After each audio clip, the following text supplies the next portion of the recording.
people shinobi no kami here. In this fanfic Naruto trains a lot harder than the canon and strives to become the best. This story starts right after the Sasuke retrieval mission. Hope you enjoy this fanfic. Please like and subscribe if you enjoyed it. Leave a comment if you want to suggest any other fanfics for me to read. Check the description for credits and support the creator of this story. So let us begin. Chapter 7. The Zombie Brothers. Naruto opened his eyes when he felt something stir in his arms. Blinking a few times to adjust to the light, the blonde looked down and found a smile work its way on his face. Conan was lying on his chest sleeping peacefully, a content smile showing on her face as she tried to burrow her way deeper into his muscles. He gently rolled the blue-haired woman off of him and leaned on his side as he looked down at her face. Reaching out with a hand, Naruto brushed away a few strands of Conan's hair as his knuckles caressed her cheeks. Leaning down, Naruto pressed his lips to hers in a light kiss, which seemed to wake up Conan as she began to stir. Opening her eyes, Conan smiled as she saw a pair of familiar blue eyes looking at her. The blue-haired woman wrapped her arms around Naruto's neck, bringing his head in down for another lip lock. I hope you plan on waking me up this way every time we sleep together, Conan mumbled with half-lidded eyes and a coy smile. Naruto grinned at her as he went in for another kiss. When you're ready, I'll wake you up in far better ways than this. In emphasis, Naruto let his hands ghost across her chest, lightly touching her nipples, which could be felt through the fabric of her shirt since she never wore a bra to bed. Conan gave a soft moan at his touch before Naruto brought his hand back up to her face, cupping and caressing her cheek with his thumb. Even though she had slept with Naruto many times since they became an official couple, Conan had asked Naruto that they wait to go any further, and so they had not done anything other than some heavy petting. Naruto knew this was Conan's first relationship. Because of that, she wanted to take things slow, to find out more about him and more about herself after having finally been given the chance to do so. It was something Naruto could understand and in truth had no problem doing. I'll be looking forward to that time, Conan told him with a small smile on her face. What time is Jiraiya-sensei going to be here? Not for another few hours, Naruto replied as he lay down on his side and pulled Conan to him. Jiraiya had gone out to have a last-second meeting with someone in his spy network, before he and Naruto left for Konoha. Since Naruto was not sure how long it would be before he could spend any real time with Conan or the others, he had taken to spending a full day with each of them. Yesterday had been Conan's day, and the two had spent most of their time at an area that had 4 waterfalls which combined into one large waterfall with dozens of little pools at the bottom. The place was called Taki no Kesho Crystal Falls, and they had gone there for a picnic before just cuddling together under the stars. After hearing that she still had a few hours with Naruto, Conan gave a grin that was almost similar to the blonde's as she rolled them over so she was straddling his waist. Since Jiraiya-sensei is not going to be here for a while, what do you want to do? She asked with small, almost imperceptible smirk. Naruto smiled as brought his lips to meet hers. XXXXXXXXXXXXXX. Yugito let out a tired huff as she continued to run. She was not sure how long she had been running. It could have been hours or even days, the only that she knew was that she needed to keep moving. Her clothing was currently ruined. The purple armor piece she wore was gone, having been destroyed during her recent battle. Her shirt was ripped in several places, revealing her stomach and parts of her bra. Her pants were destroyed, having been turned into shorts, with several large gashes running along the sides. Some of her wounds were still bleeding, having not had the chance to heal with the amount of chakra she had used in her battle.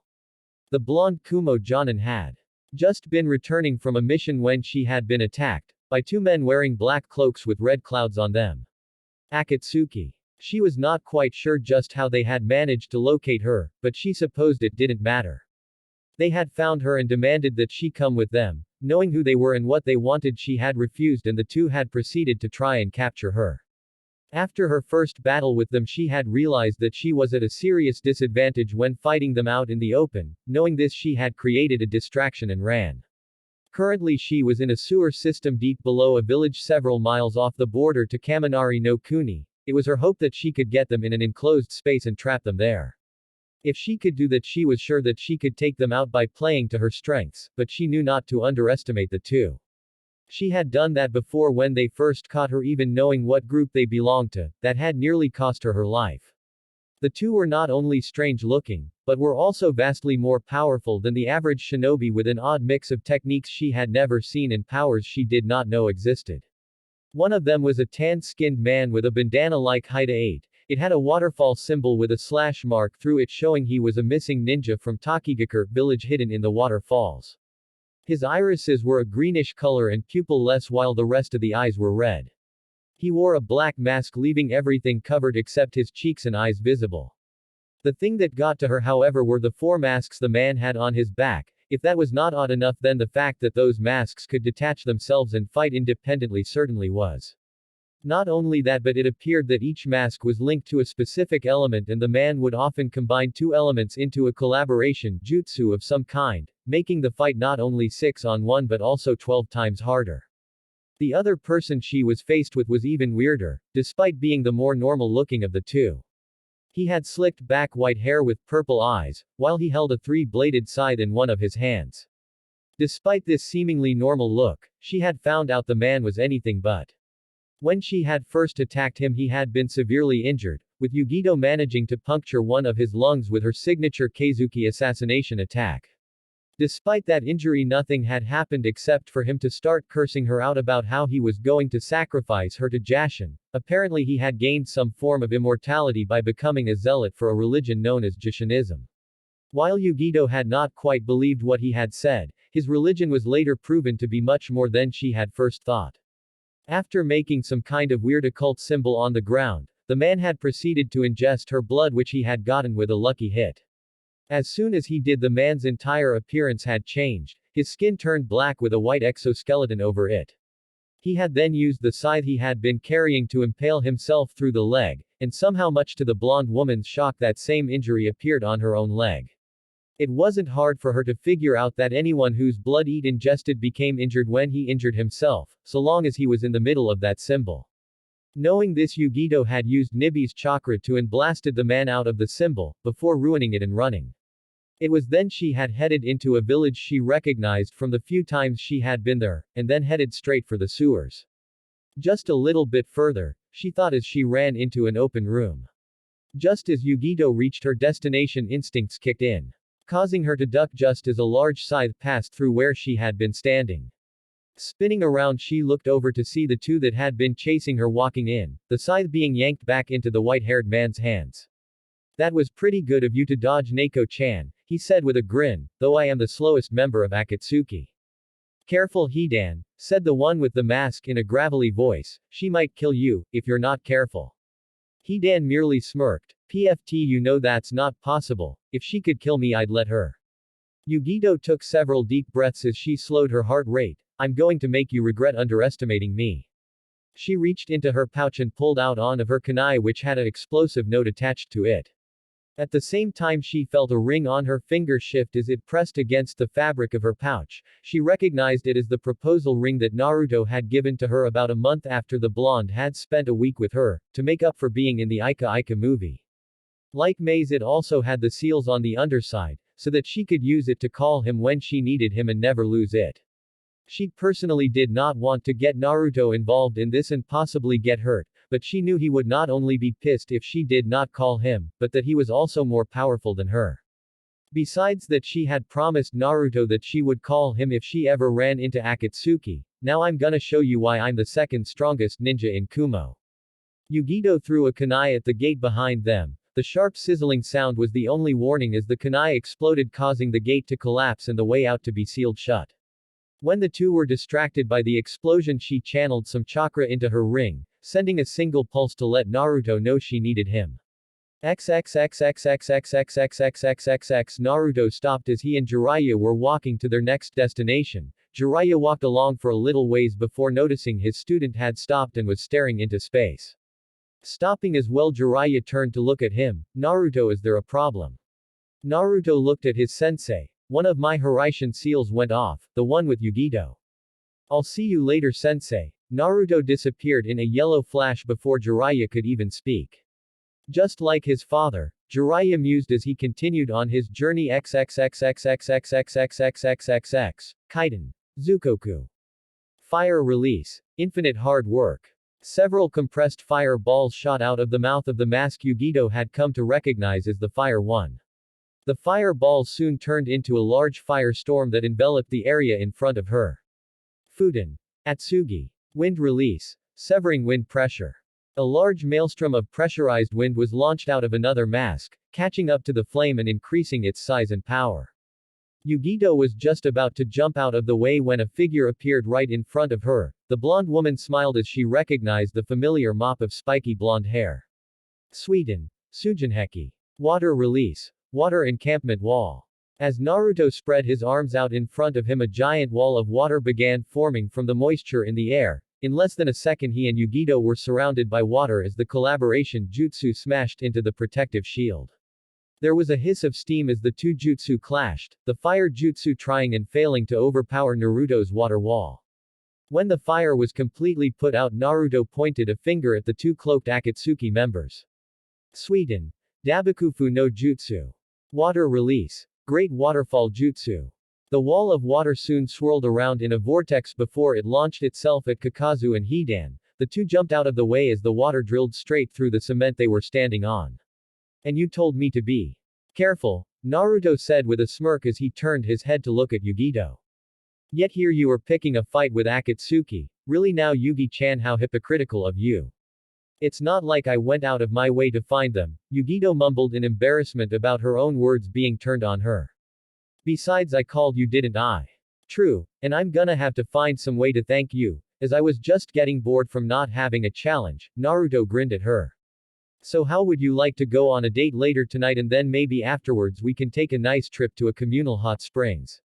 That sounds nice, Yugito said with a small blush. Oi. The two turned to Hidan, who had just interrupted their banter. Who the fuck do you think you are, you prick? Hidan yelled as he pointed at Naruto with his scythe. Said blonde blinked as an owlish expression came to his face and he pointed at himself. Yes, you. I'm gonna sacrifice you to Jashin for interrupting me, you stupid fuck. My, this guy's got a mouth on him, Naruto mumbled. Which one do you want, Yugi-chan? The blonde male asked as he turned to his fellow blonde. I'll take the loud one, Yugito said with a smirk as she began channeling Nibi's chakra. Soon a dark purple cloak covered her frame, shaped like a cat with two swishing tails behind her. You can have the other one. Be careful, those masks of his can detach and launch jutsu at you. Naruto nodded in acknowledgement as he put on his shinobi face. Raising a hand he pointed it at Kakazu. Raiden. Byakurai. Lightning release. Pale white lightning. A giant bolt of lightning shot out of Naruto's finger and charged towards Kakazu. One of Kakazu's masks came out of his back and to his aid as it opened his mouth. Raiden. Gion. Lightning release. False darkness. A large bolt of lightning shot at Naruto's jutsu, crashing into it as the two began to vie for power. Naruto pushed more chakra into his jutsu and overpowered Kakazu's. There was a large explosion of electricity as the blonde's jutsu plowed through the Raiden. Gion and charged onto Kakazu. Said man was forced to jump out of the way only to find Naruto right in his face. The greedy member of Akatsuki tilted his head to the side to dodge the fist. At the same time his skin began to darken and harden as he grabbed onto the blonde's arm, pulling Naruto into a punch. Only for said blonde to disappear in a puff of smoke as another Naruto came at him from the ground with a Rasengan in hand. Kakazu jumped back as he dodged the Rasengan and sent out several tendrils to impale the blonde. Once again there was a puff of smoke signifying a cage bushin being used. I see, Kakazu said as he turned around to see Naruto standing a little ways behind him. Your description matches that of the Kyuubi Jinchuriki. I see the rumors about your battle prowess are true. As Naruto smirked, Kakazu pulled out what Naruto recognized as a bingo book and began to flip through it. You have a 500,000 yen bounty on your head, quite impressive for someone who only gained fame recently. After Akatsuki extracts your biju, I will be able to make a nice bounty off your corpse. You're more than welcome to try, Naruto said as he got into his fighting stance, but neither you nor Akatsuki will get what you want from me. We will see, Kakazu said as all four masks emerged from his back. Two of them came at Naruto. Said blonde jumped out of the way just as one shot a blast of fire at him. When Naruto jumped out of the way, another mask shot a ball of wind at the fire, blowing into Naruto's path and strengthening the flames. The blonde shinobi's mouth bulged with water, as he thought his jutsu. Sweden. Kaihoden. Water release. Pressure cannon. A strong jet stream of water was shot out of Naruto's mouth and headed for the flames, dousing them with a hiss of steam as Naruto landed on the ground. As soon as he did, the blonde was forced to dodge a blast of lightning that came at him from behind. Flipping himself around, Naruto made a slicing motion and launched a K's no Yaiba at the lightning mask. Before the wind blade could cut through the mask, the fire mask appeared in front of Naruto's jutsu and launched a stream of fire at it. The wind was soon reduced to nothing as the fire overtook it and headed for Naruto, who jumped out of the way and held out his hand. Suiten. Saryuden no Jutsu. Water release. Water Dragon Jutsu. A large dragon made of water coalesced into existence besides Naruto and crashed against the powerful flame, overpowering it and heading for the fire mask, which jumped out of the way. Naruto turned around just as the lightning mask shot a blast of lightning at him. Raiden. Byakurai. Lightning release. Pale white lightning. Naruto launched another lightning bolt from his fingers, slicing through his opponent's lightning bolt. Landing on the ground, Naruto was forced to continue dodging jutsu and launching counter jutsu, finding that he was not gaining any ground against his opponent. The blonde cursed as he continued to find himself being forced to react defensively and never get in a solid advantage. Whenever he managed to get the upper hand on one of the masks, one of the others would come to back it up. As another Fuden, Kaiden collaboration jutsu headed for him, Naruto decided it was time to change the playing field. Suiten. Bakusui Shoha. Water release. Exploding water shockwave. A large amount of water burst out of nowhere and covered the entire area, dousing the flames and forcing Kakazu to jump on the water. As soon as he did, Naruto was there aiming a punch at the man's face. Kakazu hardened his skin again as he grabbed the fist and pulled the blonde into a knee. Naruto jumped up and over the knee as well as the rest of the bounty hunter, forcing Kakazu to let go. Naruto came back down with an axe kick, only for Kakazu to sidestep the attack and smash a foot into Naruto's face. Naruto puffed out of existence and Kakazu only had enough time to turn around as Naruto smashed a palm strike into his solar plexus and sending the man flying. The blonde had no time to celebrate his hit as one of the masks launched a blast of lightning at Naruto. Said blonde began to spin as he covered himself in a protective layer of chakra as he called upon his elements. Soon a mixture of wind and water swirled around him in a tornado-like fashion. When the lightning hit, it was merely absorbed and combined with the other two elements. The swirling wind, water and lightning started to change into a black mass with electricity as several thousand wind blades occasionally flying out while water swirled around him in a whirlpool-like fashion. The entire spectacle looked like something akin to a miniature hurricane contained in a ball. Naruto grit his teeth as he continued his spin, combining and controlling the three elements within his vortex. This was the culmination of all of Naruto's years of trying to combine his elements. For a long time the blonde had imagined combining all three elements into a single attack. It had only been about a week since he had been able to create his first ever combination of his three main elements, managing to create a storm cloud by gathering his elements into the palm of his hand and compressing it into a super dense matter. The ability to do this was ridiculously difficult to control, requiring him to split his attention between the three different elements until they merged, but the power behind any of the jutsu Naruto planned on making would be unlike anything ever imagined. Suddenly Naruto shot up into the air as the speed of the storm swirling around him began to increase. Suddenly it stopped and for a moment it seemed as if everything around Naruto had become frozen in time. Right until several thousand dark storm clouds filled with lightning, cutting winds and large cannonball-sized water drills and hailstones were launched everywhere around him with all the fury of a raging tempest.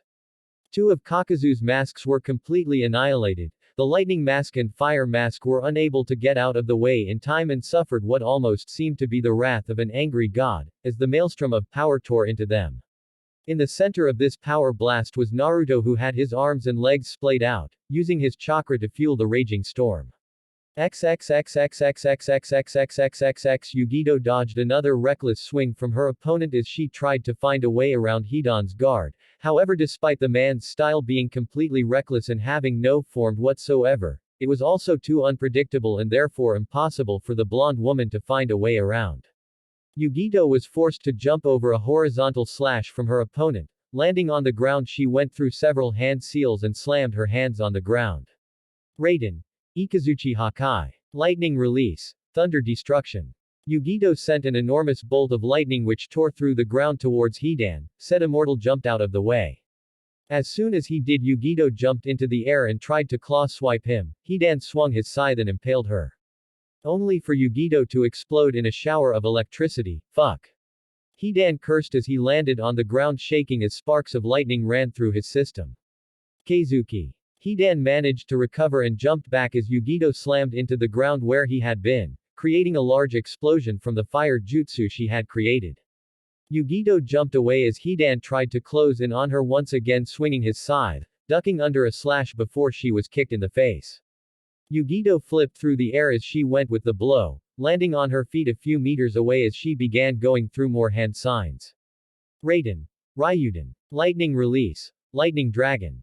A large midnight blue dragon made of lightning coiled around Yugito's form, lightning sparking off of it as its purple eyes glared balefully at Hidan. With a loud roar, it launched itself at the Jushinist, who jumped back. Yugito did a few hand signs and the dragon changed directions and charged at him again. Hidan was forced to run and dodge as the dragon continued following him. He looked over at Yugito to see her holding a hand sign and realized what was happening. As he ran, he closed in on Yugito's still form and threw his scythe at her, forcing the woman to lose her concentration as she jumped out of the way. The giant dragon lost control and smashed into the ground, exploding in a powerful display of electric sparks while creating a large crater. That's some technique you got there, Neko-chan, Hidan said with a whistle as he looked at the large crater. Who knows, that might have actually hurt me. Yugito growled as another of her attempts to kill the man failed. She couldn't understand why she was not able to kill this man. Her thoughts were cut off as Hidan threw his scythe again, forcing her to dodge as she rolled to the left. As she came up, she jumped into the air just as the scythe came back in an attempt to slice her in two. Hidan grinned at her while she was airborne and threw it again. Yugito's eyes widened as the scythe sliced right through her, only for her to disperse into lightning. Hidan was forced to let go of his scythe as the lightning channeled through it and shocked him. Keizuki. Yugito's flame-covered hand tore right through Hidan's chest, right where his heart would be, sending blood and fire everywhere as the man gave a grunt. You fucking bitch. Hidan yelled as he turned his head to glare at her. I'm gonna fucking sacrifice your ass to Jashin now, fucking cunt. The Jashin zealot spun around with enough force that Yugito was picked up off her feet and thrown through the air. Flipping around, she channeled chakra to her feet as she landed on the wall. Looking up, she had just enough time to dodge Hidan's slash as his scythe came down, ripping through the spot she had been standing on. Yugito found herself completely on the defensive as she continued to dodge the white-haired mon's mad attacks, ducking, sidestepping and twisting her body every which way in a desperate attempt to not get cut. Reaching into her pocket as she continued to weave through Hidan's attacks, Yugito pulled out an explosive note, putting it on the scythe as it made another pass that managed to cut off some of her hair. Creating a single hand sign, the young woman charged some chakra into the tag, jumping back just as it exploded and allowed her some breathing room. Nibby, I'm going to need your help with this. How are we going to do this then, kitten? I'm thinking full transformation. Okay then, kick his ass. As Hidan got up and tried to find his scythe, which had gotten thrown into a wall, Yugito once again became surrounded by dark purple chakra. Going down on all fours, making the blonde Kunoichi look like a human cat, before she began to change. The chakra began to coalesce around Yugito, forming into the shape of a cat as it started to grow, getting larger and larger until Yugito was the size of a 4-story house. Ghost-like flames moved and shifted on the giant cat's skin, making it look similar to a ghost as yellow eyes glared down at Hidan. Said man whistled as it looked at Yugito. That's one big kitty. Yugito reared up her paw and smashed it down onto where the man was standing. Hidan jumped back just in time to dodge and threw his scythe at the now nibified Yugito. Said woman opened up her mouth and launched a black ball of chakra at the scythe, sending it off course. Pulling back on the wire, Hidan recalled his scythe to him again. Jumping back as another ball of chakra destroyed the area he was on, Hidan hid behind a large boulder that had fallen from the ceiling some time during the fight. Hidan tried to come up with a way to fight a giant two-tailed cat but only came up with a blank. Kakazu was usually the strategist of the two. It was unfortunate he was fighting that blonde prick. Just as Hidan was about to run out with his scythe swinging like he usually did, there was a large explosion where Kakazu was having his battle. Blasts of lightning, wind blades, water drills and hailstones charged over the land and destroyed much of the area. Looking out from behind the rock, Hidan saw the cat had looked in the direction of the blast, Being smart enough to realize he might not get another chance, the Jashinist charged out from the behind the rock and through his side. Yugito roared as she felt a sharp pain in her front leg. Looking down, she saw that it had a large cut in it, though it was almost healed. She looked over to find the source and felt her eyes widen. Hidan had obviously cut her and was almost done with the ritual. She ran towards Hidan in the hopes of messing up his ritual, but it was too late. Hidan managed to ingest the blood. He soon changed into his ritual form. His skin turned purple and he had a white exoskeleton showing on the outside, as his rises turned black while the sclera turned purple. Just as Yugito was about to shove him out of the pentagon seal, Hidan stabbed himself right in the stomach, causing Yugito to roar out in pain as she fell to the ground and began to skid.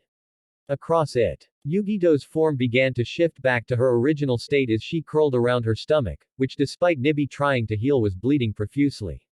She saw Hidan coming over to her as the blood loss started to get to her. As the man's feet came to a stop in front of her, the woman's eyes fluttered closed. XXXXXXXXXXXX Naruto was breathing heavily as he landed on one knee. That technique took far too much chakra than it should have. Of course, it was the first time he had used it in battle, so that was to be expected. He would have to work on it when he got home. Getting up, he noticed Kakazu pushing some debris off of himself and cursed. Naruto had hoped that attack would have taken the man out. Checking his reserves, Naruto realized he was nearing empty, which left only one option. XXXXXXXXXXXXX flashback. Naruto struggled to hold his form as he fought against Kurabi, who had his eight-tailed cloak on. The two continued to trade blows with neither really getting the upper hand.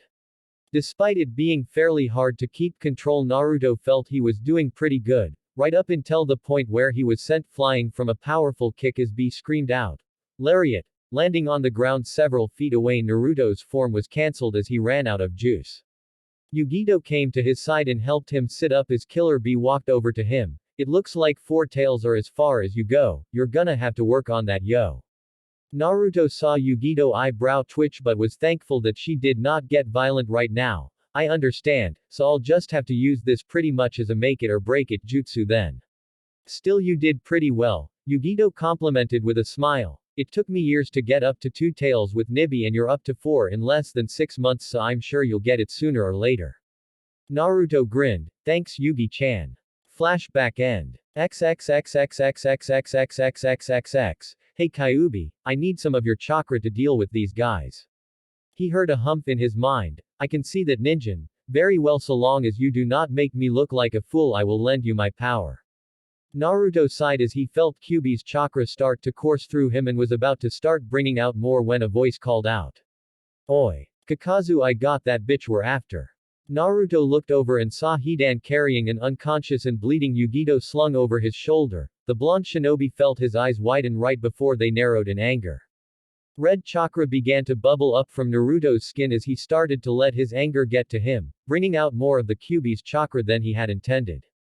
Pretty soon it began to blast out of him in an uncontrolled manner, lashing out at the ground and tearing huge gouges on the surface.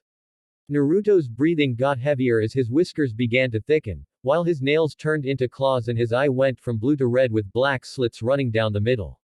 Just as Naruto was about to lose complete control when his enhanced senses picked up a faint pulse from Yugito. Pausing, he channeled more of Kyuubi's chakra to his ears and confirmed the pulse. Realizing that the woman was not dead, the blonde was able to calm down, remembering what happened last time he lost control and knowing if he did he could very well kill Yugito as well as the other two. Once he felt less anger, he began to channel and control Kyuubi's chakra like he was taught to do.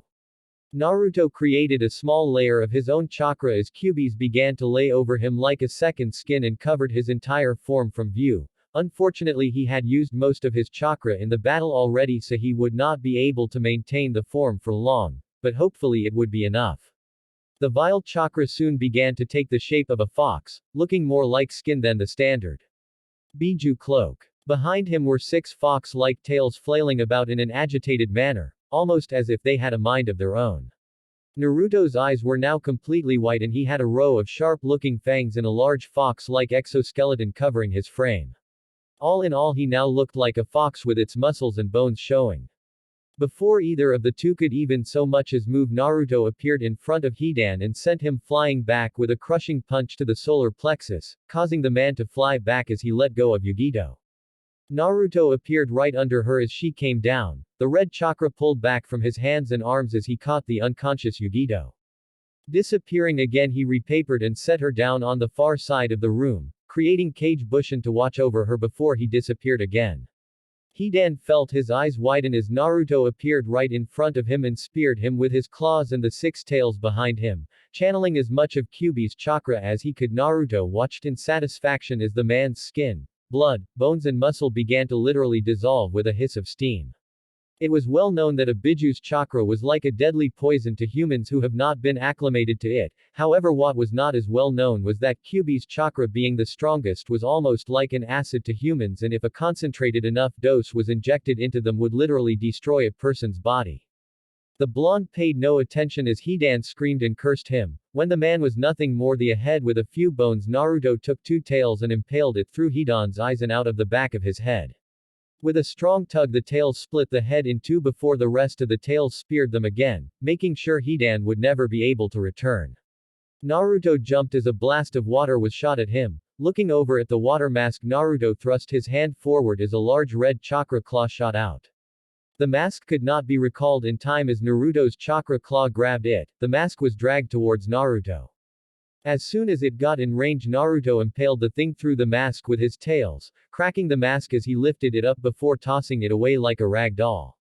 He looked over at Kakazu before the six tails came in front of him and began to gather chakra. Kakazu, not realizing what it was but knowing it couldn't be good, sent out the last mask. He had to try and stop the cubified Naruto. It was too late as Naruto swallowed the compressed ball of chakra. As soon as he did, the ground began to crack from the sheer density of the chakra that now weighed Naruto down. Rokubiko Amari, six tails menacing ball. The wind mask that Kakazu had sent was utterly obliterated as a large cylinder of destructive chakra shot from Naruto's mouth. Kakazu just barely managed to jump out of the way. The moment he jumped into the air, however, Naruto had appeared behind him. Kakazu felt a sharp pain all over his body as Naruto's tails and claws pierced him from behind. With a roar, Naruto ripped Kakazu's body into chunks, tossing the pieces off of his tails before the red chakra around the blonde began to recede. Naruto dropped to his knees as he started to breathe heavily. Using that much of Kyuubi's chakra still took a toll on him and left the blonde exhausted afterwards. He looked up over at Yugito's prone form on the other side of the room. With a groan, Naruto stood up and began to walk over to her. Once he got to her, he dropped into a sitting position, pulling a sealing scroll filled with medical supplies out of his kunai pouch. Unrolling it, Naruto unsealed his medical equipment. Wrapping his arms just under Yugito's chest, he gently pulled the upper half of her body onto his lap. Channeling a little bit of Fuden chakra too. His fingers, Naruto created a wind blade that he used to cut Yugito's blood-covered shirt, which was still intact since the damage had been a reflection that had been caused by Hidan's Juinjutsu. He took it off so he could get to her wound. When he did, Naruto winced. The wound was 3 holes, each one was about 3 inches in diameter and had pierced all the way through Yugito's stomach. Naruto could see his own legs as it came out of the other side through her back. Had Yugito not been a Jinchuriki, this injury would have no doubt killed her. As he looked, Naruto could see Nibi trying to heal the wounds but feared that the giant cat would not be able to heal a wound this massive before the woman died of blood loss. Naruto quickly grabbed his disinfectant and put it on one of the medical cloths. He began to dab the cloth against the torn skin, watching as the alcohol bubbled and burned away anything harmful that may have been in the wound, such as poison or dirt, to help Nibi hasten the healing process. After, Naruto watched in satisfaction as the wound began to heal a little faster, a sign that there were several forms of bacteria that had forced Nibi to divert some chakra to destroying whatever was in the dirt.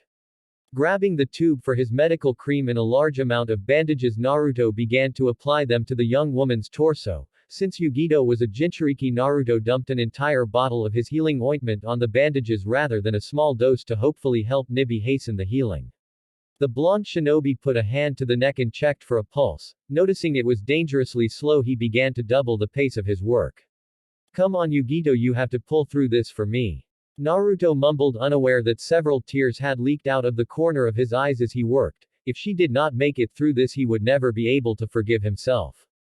Once he finished patching the blonde woman up, Naruto grabbed some blood pills, he put them into his mouth and ignored the vile taste as he began to chew on them. When the pills were more liquid than anything, Naruto placed his mouth over Yugito's and began to use his tongue to push the mush into her mouth. He gently massaged her neck when Yugito made several gurgling noises, in order to help her swallow the medical supplement. Naruto checked her pulse again and sighed in slight relief as he found that despite the young woman's injury, she seemed to be out of danger. He tried to stand, only to find he was too tired to actually get back up. Wrapping an arm under Yugito's bosom, Naruto dragged them both over to the wall with his other hand. Leaning back, Naruto sighed as he pulled Yugito the rest of the way onto his lap. "You know you worried me," Naruto said to her despite knowing she could not hear him. He put a hand to her cheek and began to caress her face, smiling as Yugito seemed to subconsciously know it was him and snuggled into it while purring lightly. Leaning down, Naruto kissed her forehead before putting his head to hers. "Looks like I've got to wait a few hours before I can get us out of here."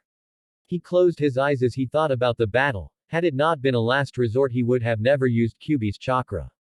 Despite the great power he got from it, the chakra did not come without great cost as well. Often it would leave him exhausted. Because Kyuubi's chakra was extremely corrosive, Naruto had to apply a continuous stream of his own chakra in a protective layer under Kyuubi's. Even with his own ridiculously vast reserves, Naruto could only hold this form for several hours max. After that he would usually pass out from chakra exhaustion and unfortunately had yet to work a way around that problem. He also had to add on to the fact that while Kyuubi was not actively hindering his use of its chakra anymore, the intense feelings of rage and hatred that came with it could sometimes be overwhelming, which was the reason he could not go above 6 taels yet, even after extensive training. After an hour, Naruto felt he had enough chakra to start moving. Putting an arm under Yugito's legs and back, Naruto lifted himself and her off the ground. Looking around, Naruto found an opening in the ceiling where one of the misfired jutsus had hit. Moving up to it, Naruto channeled some chakra to his legs and jumped from the debris as he made his way out of the sewer. When Naruto left, a large plant-like man emerged from the ground. "This is not good. Leader Sama will not be pleased when we inform him of another failure." Zetsu looked over at the chunky remains of Kakazu's body. Moving over to Kakazu's hand, Zetsu grabbed the ring off the man's finger before eating the chunky remains of the corpse. Looking around and noticing there was nothing else, Zetsu left. XXXXXXXXXXXXX. Naruto sat in a chair right next to the bed that Yugito was laying in. He had managed to get to Kumo just under an hour after the battle and informed the Raikage of what happened. It had been about a day since then and the blonde woman had yet to awaken, a testament to just how badly she had been injured. Both of his hands were holding one of hers, gently caressing the back with his thumbs. Naruto frowned as he tried to think of a way he could have prevented this from happening, yet no matter how many angles he looked at it, he did not know what he could have done differently. Even though he knew of his opponent's abilities from Konan, had it not been for Kyuubi's chakra he would have most likely been defeated. While most people would consider it amazing that he was able to come out of a fight against S-class criminals alive, Naruto was not most people. Not being able to defend one of the people he cherished more than anything in this life or the next and nearly passing out from chakra exhaustion afterwards was not a solid victory, especially when the two people he fought were not at the top of the food chain in Akatsuki. "It just means I need more training," Naruto said to himself as he banished any defeatist thinking from his mind. He better than anyone knew that asking pointless what-ifs would not get him anywhere. His failure simply meant that he just had to try harder. "Next time I won't let one of my precious people get hurt," Naruto vowed to himself as he looked at Yugito's unconscious form. Naruto heard the door open but did not bother to look behind him, he already knew who it was. "What do you have for me?" the blonde asked as the man came to stand behind him. The person behind him sighed. "Unfortunately, I don't have any useful information on who could have given out the information about Yugito's mission." Naruto frowned and closed his eyes in thought. Ever since Jiraiya had given Kumo information on Akatsuki, the missions that the two Jinchuriki had taken were kept a secret from everyone except those with high levels of clearance. Very few people could have known not only that Yugito was on a mission but also where the mission took her. The only ones Naruto knew who had any clue about the missions undertaken were the Raikage and members of the Shinobi Council. This meant that there was a spy for Akatsuki in the council. since the Raikage was extremely loyal to his shinobi and would never sell one of them out, especially Yugito and his brother. This treachery did not surprise Naruto as much as it might have at one point in time. After all, Suna had had a spy in the council through the use of a slave seal. It could be something like that, or one or more of the counselors could have been bribed. There were a number of possibilities about why someone may be willing to sell out their Jinchuriki. Would you mind if I look through the information you have found? Naruto asked as he finally turned to the person he was talking to. A look distinctly uncomfortable to acquiesce to Naruto's request. In truth, the Raikage actually would not mind if the blonde shinobi looked through the reports he had gotten. He both respected and trusted the young man, especially when it came to Yugito. However, handing out classified information to a shinobi who belonged to a foreign village was extremely frowned upon, not just because of the political fallout he could get, but also because of how that information could be used against Kumo if the information got out to another village. Naruto sensed A's hesitation. Look, we both know that you have a traitor somewhere in your council. The only other people who knew where Yugito had gone were you and B. You would never betray one of your ninja, and B is almost like a brother to Yugito, so that leaves just one option. Yes, I do know that, but we both know it's not that simple, A said in a gruff voice. In the end, it came down to whether or not he felt that the safety of Yugito was more important than the political fallout he would receive if anyone found out about this. In the end, the choice was no contest. Very well, I will give you the information you need. Aside, as he came to a decision, his shinobi's lives were more important than what some scheming politician could do. Thank you, Naruto said as he turned back to Yugito. I looked at the young man for a little while longer, before leaving to get the files for him.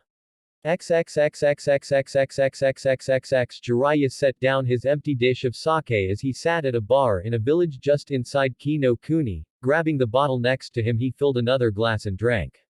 The Sennin had decided to stop here while he waited for his apprentice to finish spending time with one of the three beautiful women that came into his life. Jiraiya let out a small perverted giggle as he thought of all the women his prized pupil had. The kid was an absolute gold mine when it came to material for his books. He was almost finished with his next one thanks to Naruto. He was even thinking of making another one called Ika Ika Cat Tales, after the success of his other book that the white-haired Sennin made based off of Naruto. He had a plan to write a book for each of the woman Naruto was with. The Toad Sennin giggled perversely at the thought of his new books as well as the money they would make. Jiraiya set his saucer down and was about to grab more sake when a toad hopped onto the bar top with a scroll in its hand. It's from Naruto. The toad held out a scroll. Jiraiya took the scroll from the toad that waited patiently for the Sennin to read it. Unrolling it, the Sennin began reading the contents. Jiraiya kept a mostly neutral expression when he read, but if one looked closely enough they could see a small trace of worry in the Sennin's countenance. When he finished reading the scroll, Jiraiya sighed. It seemed his apprentice always got into some kind of trouble no matter where he went. Jiraiya took out a blank scroll and started writing a letter to Tsunade. With the information Naruto gave, it was clear that his prized pupil was going to be in Kumo for a few days. Finishing it, he handed his scroll to the messenger toad. Give this to Tsunade and let her know Naruto and I will be a few days late. The toad nodded and disappeared in a puff of smoke. When it left, Jiraiya sighed as he ordered another bottle. Once it came, he got up and left, determined to find some good female company while he waited for his student. A perverse giggle came to his lips. Pretty ladies, here I come. XXXXXXXXXXXXXXX. Yugito groaned as she felt her eyes flutter open. She frowned in thought as she found herself staring at a white ceiling, wondering where she was and how she got here. Her mind began to take in the information her senses were giving her, the smell of disinfectant that penetrated the area and the feel of the slightly lumpy bed she was under. As Yugito tried to figure out where she was through the thick haze of her mind, a voice spoke up. I'm glad to see you're awake, kitten. Nibby. What's going on? All I remember was, her eyes widened as she remembered her battle with Akatsuki. She tried to sit up only to fall back with a hiss as she felt a dull pain in her stomach. Easy kitten, Nibby said, you took a pretty rough beating, even I had a tough time healing you. What happened? Where are we? And where is Naruto? Asked Yugito in a worried voice. Your handsome mate is fine. We were lucky, kitten, it was because of him that you're still alive and I'm still with you. We're currently in the hospital where I've been trying to heal you for 3 days. We ended up using a lot of my chakra during that battle, so it took a lot longer than expected to heal you. That handsome young man of yours managed to carry you here after he finished those two Akatsuki members off. It was a good thing he gave you that beautiful ring of yours, nay. I have to admit I'm pretty jealous you have found quite the devoted man, he hasn't left your side since you two got here. What do you mean? As Yugito asked that she felt something squeeze the fingers of her left hand. Looking down she saw Naruto was sitting in a chair, his head was on the bed and his eyes were closed with his mouth slightly ajar showing he was fast asleep. Yugito could not hold in the smile that came to her face as she looked at the young man. Lifting her unused hand, Yugito ran it through Naruto's hair. The young blonde man stirred a little but otherwise gave no other indication that he was waking up. Eventually finding that she was still exhausted, Yugito closed her eyes and went to sleep as well. A few hours later Yugito woke up feeling a lot better. Closing her eyes for a moment she let out a satisfied groan as she stretched herself out in very cat-like fashion. I'm glad to see you're awake. Yugito smiled as she turned her head to the source of the voice to see Naruto on the chair right next to hers. Naruto-kun. Naruto got up from his chair and moved over to her bed where he sat next to her and leaned against the head of the bed, wrapping an arm around her shoulder and pulling the blonde woman close. Yugito leaned into the blonde as the two shared a companionable silence, just soaking up each other's presence. One of Naruto's hands reached out and gripped hers, while he let his fingers play with the ring he had gotten her. The band itself was made of white gold, which was a very rare and valuable metal in the elemental nations. Along the band were several motifs of the Nibi in various poses, as well as several cubies doing the same thing. The jewel in the middle was a Savorit garnet, which was a shade of green that complemented her eyes and had a depiction of the Kumo symbol on it. The jewels on either side of it were red rubies that were cut into the shape of tails, with one side being 2 and the other being 9. Yugito looked at his hands and the ring with a smile, remembering how he had given it to her during a festival in a small town outside of Tasuki no Kuni called Gotoku Suriampu. The comfortable silence was soon broken by Naruto. How are you feeling? Yugito sighed. I don't know, I mean I'm thankful that I'm alive and I don't feel any pain anymore, but the fact that I got beaten in a one-on-one fight even when I was using Nibi's full transformation is just frustrating. Naruto finished for her. He received a small nod. I can understand that. It's never fun having your weaknesses and faults shown, but that just means you know what you need to work on now. Naruto said as he tried to give Yugito something positive to take out of this. He fell silent for a moment to let her reflect on that before continuing. Still at least 2 members of Akatsuki are dead, which means we have 2 less people to worry about coming after us. I suppose that's something, Yugito said with a smile at Naruto's optimistic attitude. On to more important things, Naruto began as he handed Yugito the file he had been looking over. I was looking through some files on the members of Kumo's council. He actually had several clones read it, but it amounted to the same thing. He had gone over every little tidbit of information he had been given on the counselors. Most of it were things that seemed to be the obvious activities to look for when dealing with a spy. Mainly the financial situation of the council members, how much money their accounts had received in the last few years.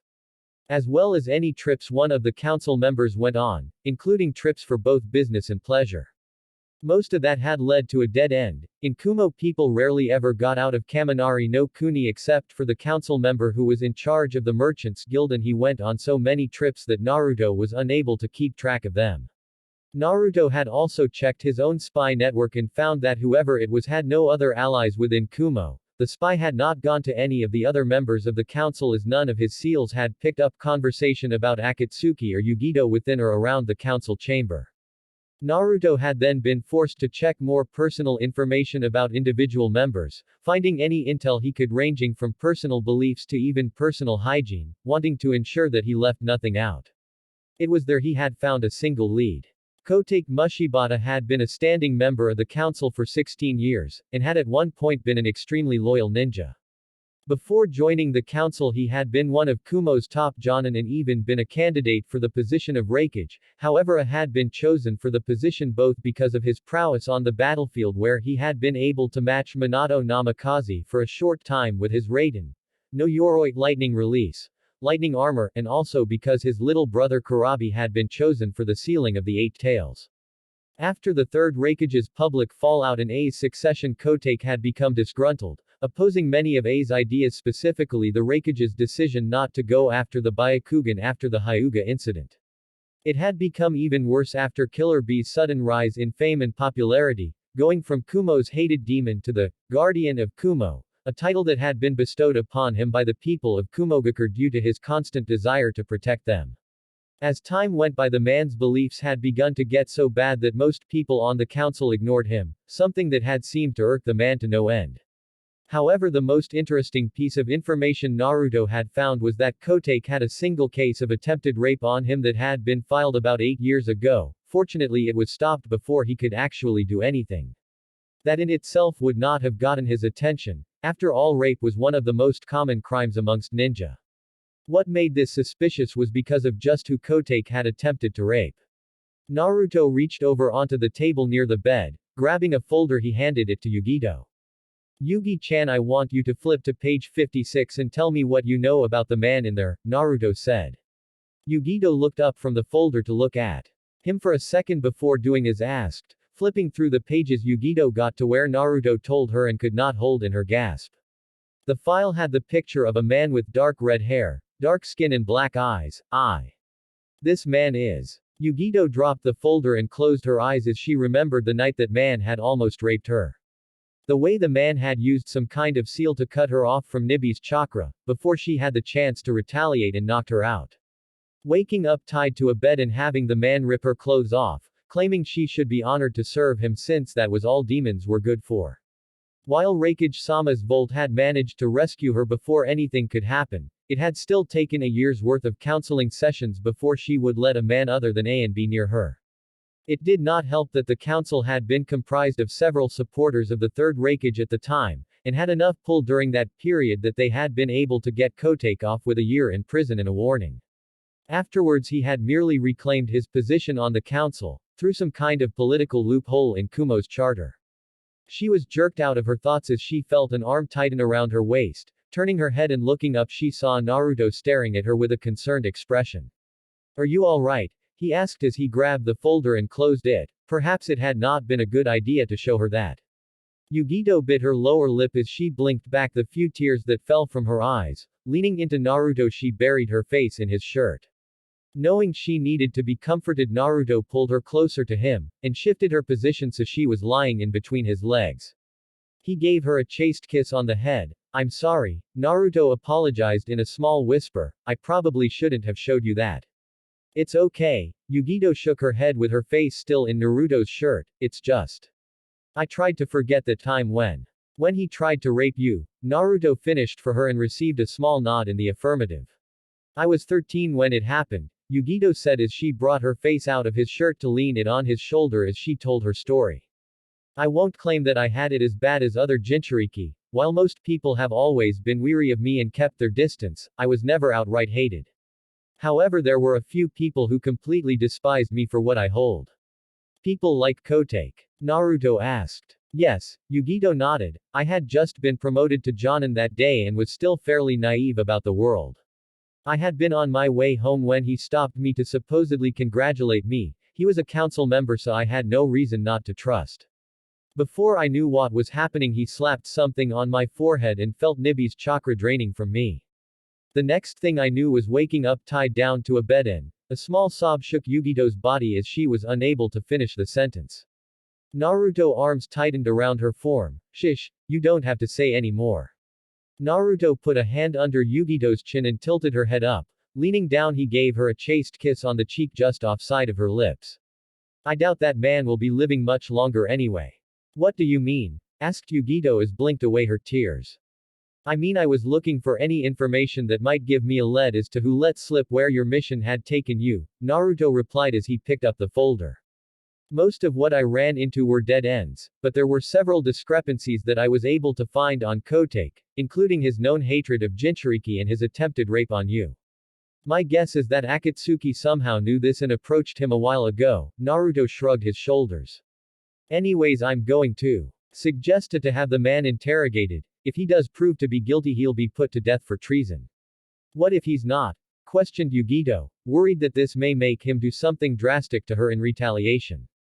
Naruto shrugged. If he's not, then he's going to regret not being killed after I get through with him, so it won't matter either way. Don't do something you may end up regretting, Naruto-kun, Yugito said to him, even though she had to smile at his protectiveness over her. Naruto sighed. No promises, he said as the two fell into a comfortable silence. It was half an hour later that Yugito spoke up. You know you still owe me that date you promised. Naruto blinked as he looked at Yugito, who despite having a bit of blush also had a small smirk. Naruto grinned at the woman. I did promise you one after we finished fighting those guys, didn't I? Naruto asked rhetorically. Does this also mean you're also up for the trip to the communal hot springs? Yugito blushed in embarrassment but held her smile. We'll see. XXXXXXXXXXXXXX. Pain listened to Zetsu's report and watched the battle between the Kyuubi Jinchuriki, Kakazu and Hidan with a frown. While he had known that the boy was going to be a problem after they received that report on his time in Kiri, he had not counted on him being able to gain enough strength to defeat two members of Akatsuki. To make matters worse, they were now down another two members and only had the Rokubi to show for it so far, adding on to the fact that the Kyuubi's Jinchuriki would most likely grow even stronger. This news is troubling, the man said at last as his Renegan eyes scanned the others in the room. Kisame smirked. The Gaki's certainly gotten stronger from the little twerp Itachi and me ran into 4 years ago. I look forward to the day Samaheda and I can have a real fight with him, it should be interesting. Do you think we should go after him, Leader Sama? Asked Zetsu. Pain stayed silent for a moment as he tried to decide on a course of action. No, at the moment it would cause more trouble than it was worth. The Nine Tails must be sealed last, that means we would need to keep him alive until we get the other Biju sealed. Pain looked around at the others for a moment. We will continue gathering the other Jinchuriki and for the moment leave both the Ikibi and Nibi alone, they are not as important anyway. Itachi. Kisame. Pain called, getting Kisame to look at him and Itachi to open his eyes. How far are you from your target? I think we're pretty close, Kisame said with a shark-like grin. Samaheda is starting to get excited. I want you to capture the Gobi Jinchuriki as soon as possible, Pain said. The rest of you should also get your Biju as soon as you can. Don't worry, yeah, Deidre said as he flexed his new arm. I'm almost near the Sanbi, we'll get that one soon, yeah. Yeah, Deidre senpai is gonna lay it on that thing. Toby yelled out as he pumped a fist into the air. Toby, how many times have I told you to shut up, yeah? Deidre yelled. Oops, sorry senpai. Toby rubbed the back of his head sheepishly. Don't worry, Toby will be a good boy. Standing next to Pain, Conan looked over the others with her usual blank mask. However, inwardly she was thankful that Pain was not sending anyone after Naruto yet. She was not looking forward to the time when Naruto would be in danger. Even as strong as he was, the blue-haired woman still feared for him. I hope all of this ends soon, she thought to herself. XXXXXXXXXXXXX. All of the members of the Kumo Council were currently sitting around the large stone table, wondering why it was they had been called so suddenly. While something like this was not unheard of, it was very rare for the Raikage to ever call a meeting. Normally only the most extreme emergencies could ever get him to even come to one, that or his attendant had to drag him. It was well known that the man disliked council meetings almost as much as he disliked paperwork, or anything that could take him away from his training. As the council continued talking, the door opened and in walked 3 figures. The first was easily recognized as the Yondaime Raikage, who was in front of the group. The second one the council recognized as Yugito, who was back in her standard shinobi garb. Many wondered what she was doing here but were not overly concerned since she was a shinobi of the village. However, it was the last figure that got most of the attention. Said figure was completely covered from head to toe in a black hooded cloak. The hood was up covering the man's head in shadow and he was wearing a black face mask. The only thing the group could make out were a pair of piercing blue eyes. Many of the people within the room were intimidated by the cloaked figure, none more so than Kotake, who as soon as the figure turned his eyes towards him felt an immense and concentrated dose of killing intent that made the traitorous council member nearly release his bowels before it withdrew. The Raikage went over to his seat with Yugito and the unknown figure following him, both of them standing on either side of the Raikage as he sat down. I would like to get back to work soon, so I am not going to beat around the bush, the Raikage started in a gruff voice. 4 days ago one of our shinobi was attacked by a group known as Akatsuki. There was a slight rumbling among the counselors as they began to talk, while occasionally throwing Yugito discreet glances. I am sure all of you know that after receiving information about this group from one Jiraiya of the Sennin, it was determined that we would be much more cautious about where we send our two greatest guardians. The Raikage was quiet for a while as he looked around at those in the room. Many seemed merely curious about what had happened, while a few seemed disgruntled. However, I had noticed that Kotake was looking nervous, his eyes were darting from himself, Yugito and the cloaked figure, and the Raikage could see a sheen of sweat on the man's features. It seems Naruto is right, Kotake is a traitor. To be more careful, we deemed that only those with a high level of clearance would be able to have access to any information on where Yugito and B were sent, so imagine my surprise when an ally of ours came into Kumo 4 days ago with a bloody and beaten Yugito. At this information, many of the counselors looked over to Naruto, having managed to realize that he was the ally the Raikage was talking about. Now the reason I have called you all here is because it seems someone has betrayed this village, giving information on the location of one of my most valuable ninja to a group of S-class criminals. I raised a hand, and before any of the people knew what was happening, several of Volt officers appeared and surrounded one Kotake Mushibata, said man who had previously been sweating stood on his feet. Raikage-sama, what is the meaning of this? He shouted as he tried to bluff his way out of the situation he now found himself in. I thought it would be obvious, Kotake, said in a dark tone as he glared at the man. You have been found guilty of treason and will be interrogated and then tried. Volt, take him away, and put him in one of the holding cells until he can be interrogated. The man began to struggle as the Volt officers began to drag him out. As he flailed, he looked around wildly, and soon his eyes found who he felt was the reason behind his problems. The person who had caused him so many issues. You bitch. Kotake shrieked out as he glared at Yugito with an expression that spoke of madness. I should have killed you when I had the chance, you fucking dirty demon. Gurgle. Everyone stared wide-eyed as the cloaked man stood right in front of Kotake, having seemingly just appeared there. They looked over to where he had been only to see the fading of an afterimage. Looking back to Kotake, they saw the man was now clutching at his throat, which had several senbon pierced into it. You're going to want to take him to your best medical ninja, the cloaked man said in a whispery voice that sent chills down the spines of everyone in the room. I just destroyed his voice box, so if you want a confession it will need to be fixed. Spinning on his heel, the man walked back to the Raikage's side. Did you really have to do that? The Raikage asked the man in a whisper once he got back as he shot the cloaked figure a glare. Said man just looked at him. He insulted Yugi-chan. In my books that's ground rules for death, so you're lucky he is still whole and will be able to talk after he gets healed. The Raikage just sighed, realizing that with all the things he had seen this man do for Yugito, it should have been obvious he would not put up with someone insulting her. He gave the man a nod before turning back to the rest of the council. That was all I wished to discuss with you today. Tomorrow we will hopefully have a confession from Kotake, and if he is found guilty, schedule his execution. The council stood up with many of them on slightly shaky legs. Most of the members were feeling very disturbed by what they had just witnessed. When all of them had left, the cloaked figure pulled down his hood and mask, letting his spiky golden blonde hair and 6 whisker marks show. The moment he did pull down his mask, Yugito pulled him into a hungry kiss. While he had not expected it, that did absolutely nothing to stop him from returning it. Thank you, Yugito mumbled against his lips with her voice as nothing more than a whisper.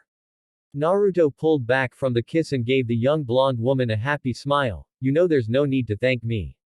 I did this because I wanted to, because I care for you and because I love you. Yugito smiled at his words before Naruto turned to the Raikage. When do you guys plan on interrogating Kotake? Blinked as he registered the question. We will be doing it sometime tomorrow. Which reminds me, the Raikage turned his eyes on Yugito. Do you want to be there for the interrogation? Yugito gained a surprised look. She paused as she looked down at her feet. She really did not want to be in that man's presence again. Even today, just being in the same chamber as him made her feel vulnerable and frightened. She knew it was an irrational fear, and the best way to get rid of it was to confront the things she feared, yet at the same time the thought of being anywhere near that man was absolutely terrifying. She was jerked from her thoughts as and wrapped around her shoulder. Turning her head, she saw that it was Naruto looking at her with a concerned expression. She gave him a small smile to let him know she appreciated his support. Leaning her head on his shoulder, she closed her eyes as she tried to make a decision. I suggest you go, kitten. I don't know Nibby, that man, he frightens you, I know. Nibby cut the woman off, but that's all the more reason to go. You need to confront this or finding any kind of peace will be impossible. Yugito sighed as she opened her eyes and looked at A. If I do go, would it be alright if Naruto was there as well? The Raikage frowned in thought for a moment before deciding. I suppose he can, A replied. The blonde shinobi was already knee-deep in this situation anyway, so it was not like having him there would make a difference. The blonde may even be able to offer some useful insight. Provided I get a signed contract stating you will not reveal our interrogation techniques, A said. Naruto grinned. I have a better idea. Reaching into his pouch where there was a puff of smoke, he pulled out a scroll and tossed it to the Raikage. A looked at the scroll which had the kanji for torture on it before looking at Naruto with a raised eyebrow. That contains torture and interrogation methods I came up with myself during my travels and the Bloodline Civil War. If you wish to keep your own methods a secret you can use those, Naruto said in answer to the large mont's silent question. Despite being surprised that the man would give something like this, a merely nodded. Very well, we will use these so that you can come as well. The interrogation will start early tomorrow morning at 8 a.m. so, don't be late. Naruto nodded. We won't, he replied before turning his attention back to Yugito. Sticking his arm out to her he gave the woman a smile. Now that this is over with for now, how would like to go out and get some sushi? The Raikage let out a chuckle as Yugito grabbed Naruto by the arm and ran so fast the young man was pulled off his feet, as she dragged him to her favorite sushi bar. XXXXXXXXXXXXX Naruto absently ate the sushi on his plate, as he watched the blonde woman next to him scarf down her food like it was going out of style. Long-time association with Yugito had made him used to her eating habits, which never really bothered him to begin with since he ate ramen the same way she ate sushi. So we really had a traitor in the council. Naruto turned his attention to Omoi, who managed to keep the sucker in his mouth despite eating his food. It makes you wonder if we might have more traitors somewhere. If we had one traitor already, there's no reason to assume we might not have another. Or perhaps he was working for someone outside of Kumo. Maybe we even have a traitor within the daimyo's court. Or it could. Smack. Damn it, Omoi, shut your paranoid mouth. Karui scowled at the blonde-haired Kumo shinobi, as she smacked him in the back of the head. If you keep this up, then even I'm gonna be paranoid. Omoi picked his head out of his plate, wiping off the noodles he had managed to get on it. You two should keep it down, Samui said in her cool and professional voice. We could get kicked out if you cause a ruckus. Naruto shook his head at the two Chunin, who had picked up their argument again while Samui tried to be a mediator. He and Yugito had run into the three on their way to Yugito's favorite sushi bar. The three had already heard rumor about what had happened and decided to follow the two. Omoi and Karui had tried to force an explanation out of Yugito, however she had not been comfortable talking about what happened. Naruto had been the one to discuss the events that had occurred within the council chamber, though he made sure to leave out some of the details as he did not know how much he wanted others to know. Naruto sensed movement coming towards his plate, and used his reflexes to grab the hand that had been just about to steal some of his sushi. He looked over to the owner of said hand and grinned. Now Yugi-chan, it's not nice to steal my food. Yugito flushed with a bit of embarrassment at being caught. She tried to move her hand away but Naruto was holding fast. Let go of my hand, Yugito said as she continued her effort to pull it out of his. Now why would I do that? Naruto asked rhetorically as he gave the blonde woman his foxy smile. You would just try to steal my food again. Because you love me, Yugito answered with a smile as she tried to appeal to him. Well that is true. Naruto trailed off as if in thought. However, rather than let go, Naruto brought Yugito's hand to his lips and began to plant kisses on it. He scooted his seat up a bit as he trailed kisses from her hand and moved up her arm, causing the woman to blush as she felt her body begin to heat up.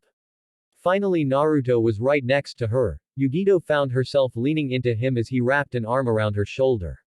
As she looked up, Yugito noticed that his face was much closer than before and was getting closer. She slowly followed his actions as she closed her eyes.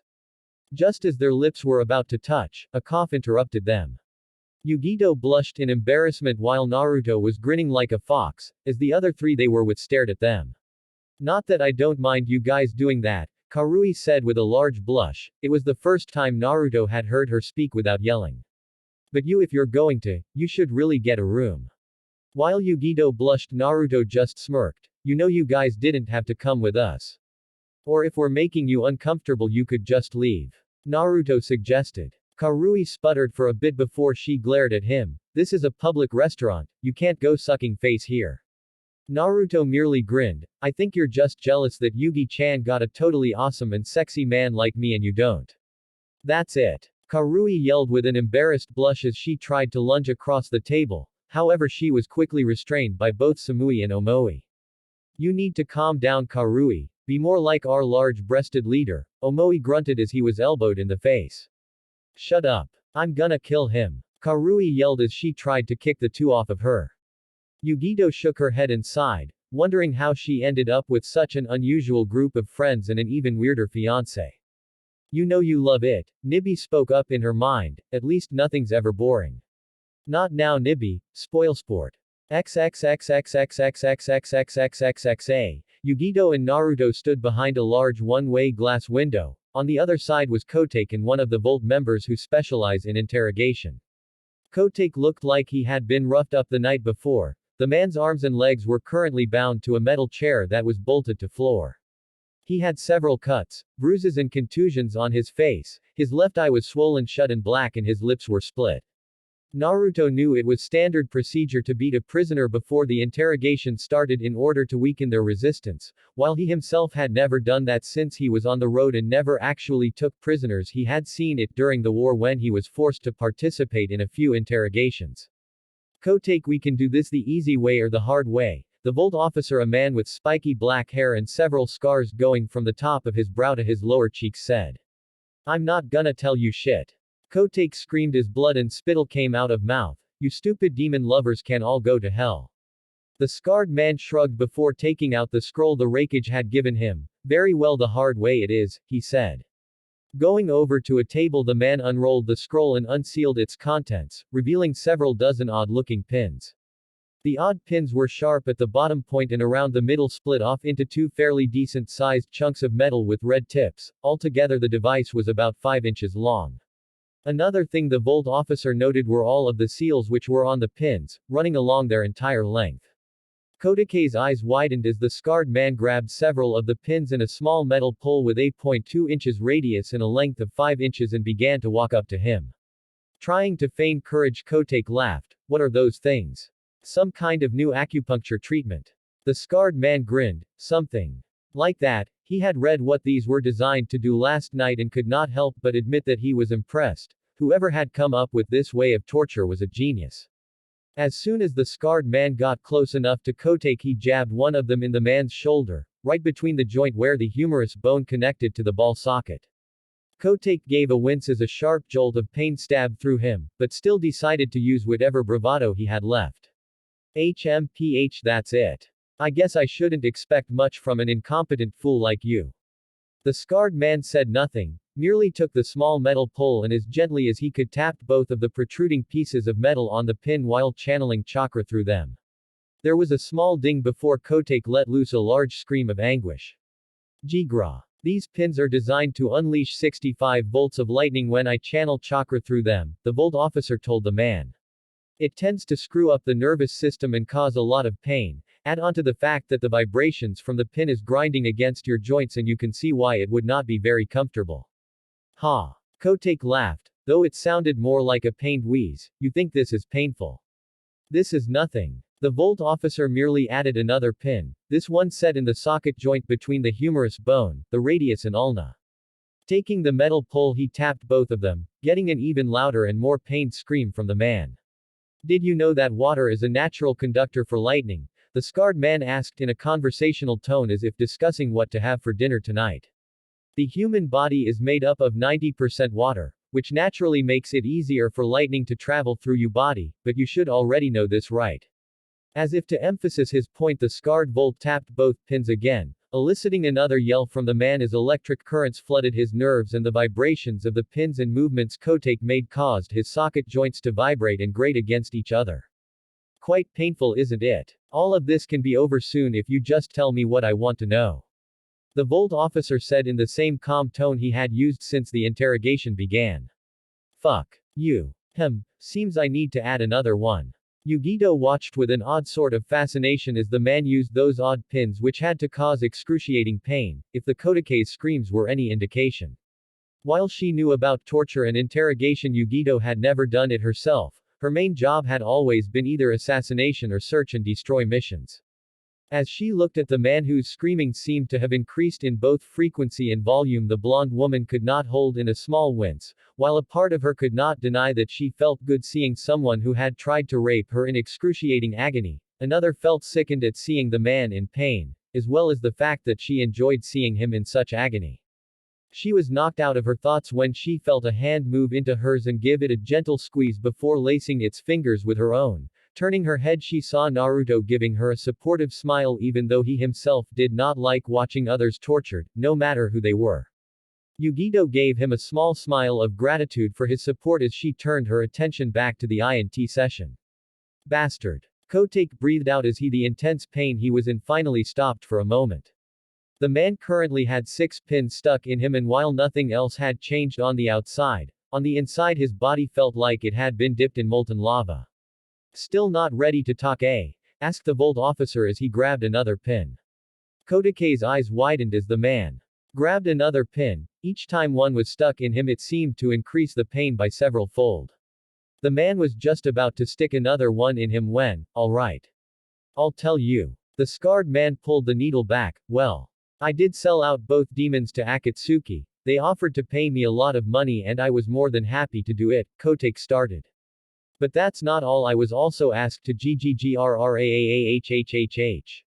They had stopped mid-speech and let loose a torrential scream. None of the people watching knew what was going on until they saw a seal begin to light up on the man's forehead. Naruto instantly recognized it as some kind of dead man switch. Most were usually placed around the heart and were designed to kill someone instantly with a hand sign. It was actually this seal which had created the birdcage seal. This one was obviously a modified version of that shit. Naruto cursed as he and the other 2 people rushed out of the room and into the interrogation chamber. Hold him still. Naruto shouted as Kotake began to bleed through his eyes, ears, nose and pores as he started to spasm.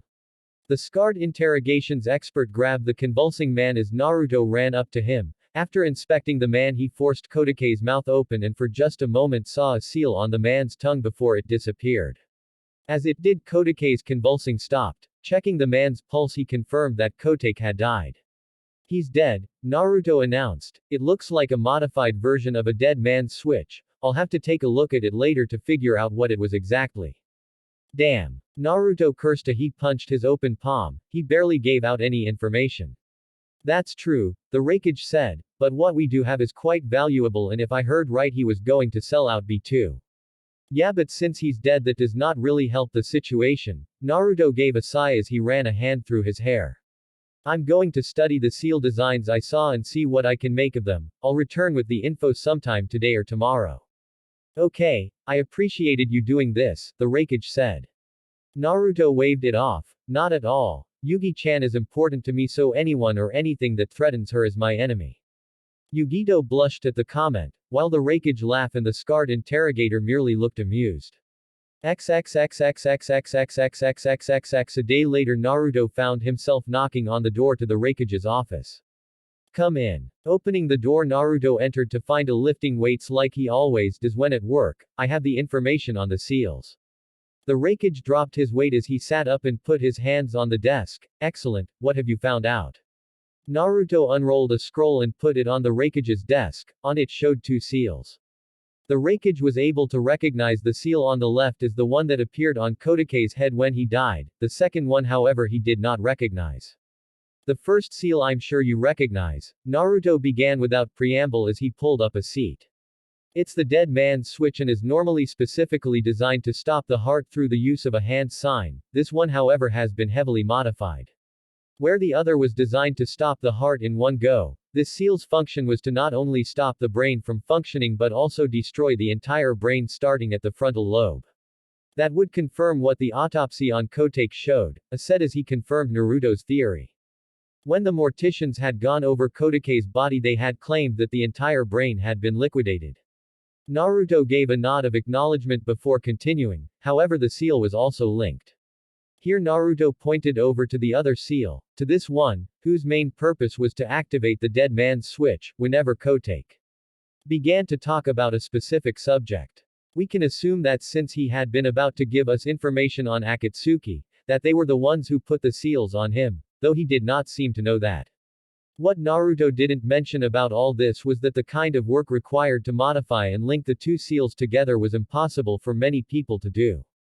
When the blonde had first heard about Kotake taking away Nibi's power from Yugito, he had immediately recognized that the disgusting excuse for a man must have used some kind of seal similar to the Gogyo Fuiin, 5-elemental seal, that Orochimaru had used to cut him off from Kyuubi during the Chunin exams several years ago. He himself had several seals that were based off of that one which he and Jiraiya had made in case Kyuubi's chakra overtook him and there was no one who could stop him from going on a rampage, but he and Jiraiya were seal masters. So Naruto had to wonder where the man could have gotten such a thing, especially since seals were an extremely difficult and obscure art to learn. Very few people ever became proficient with seals and even fewer mastered them. So for that man to have a seal designed to cut off a Jinchuriki from their tenant's chakra meant that he had someone who had been working for him, or the more likely case that he had been working for someone that gave it to him. While the seals used to seal of Nibi's chakra could be done by anyone who was proficient enough in seals, the fact that Kotake had an extremely powerful and complex seal on him that was designed to kill him told Naruto that there was a seal master at work. The blonde wished he had his spy network back then so he could find out who had given him the seals. However, he knew it was a moot point right now, and that he would have to look into it later. Naruto was snapped out of his thoughts and focused his attention on sorry, I was thinking about something, what were you saying again? The Raikage shook his head for a moment before speaking, I was just asking if you think there may be any more spies in the council. Naruto hummed in thought before speaking, it's perfectly possible, though you can never know for certain until something happens or you interrogate everyone on the council. Still, it would be best to play it safe and assume that there is another spy, either on the council or among the populace. The Raikage nodded, having come to the same conclusion, though it was always good to hear a second opinion, and he trusted the Uzumaki Namikaze heir. Very well, I appreciate the help. Not at all, Naruto replied as he sat up. I'm always glad to be of assistance to my friends. I watched as the man offered a nod of respect and walked out the door. When the door closed, the Raikage picked up his weights and began lifting again. XXXXXXXXXXXXX. Using the key Yugito gave him, Naruto unlocked the door to her apartment, putting his cloak up on a stand before walking into the bedroom. When he got there, a small smile formed on Naruto's face as he spotted Yugito sleeping on the bed, rolling around every now and then as she made small, cute noises in her sleep. Naruto took off his clothes and put them in an extra dirty bin hamper that they had gotten just for him. Since Naruto visited often, he and Yugito had actually gone out and gotten several things for him for when he came over. Naruto now had his own dresser filled with shinobi and civilian clothing and toiletries in her bathroom. Karabi and A had actually joked that Naruto might as well live with Yugito, of course that had gotten the both of them hit on the head by an embarrassed and angry Yugito. When Naruto finished getting ready to sleep, he walked over to the bed and slid under the covers, almost as soon as he did. Yugito turned over and, as if sensing his presence, latched onto him and pulled him closer to her so that half of her body was on top of him with one leg intermixed with his own and one arm over his chest. Naruto chuckled as he pulled an arm around the blonde woman, who gave a sigh of content before snuggling closer. XXXXXXXXXXXXXX. Jiraiya looked over as Naruto appeared right next to him in a yellow flash. So I take it you've got everything squared away in Kumo. Naruto nodded. Yes, there were a few extra problems I had to deal with, but they were taken care of. How did Tsunade take it?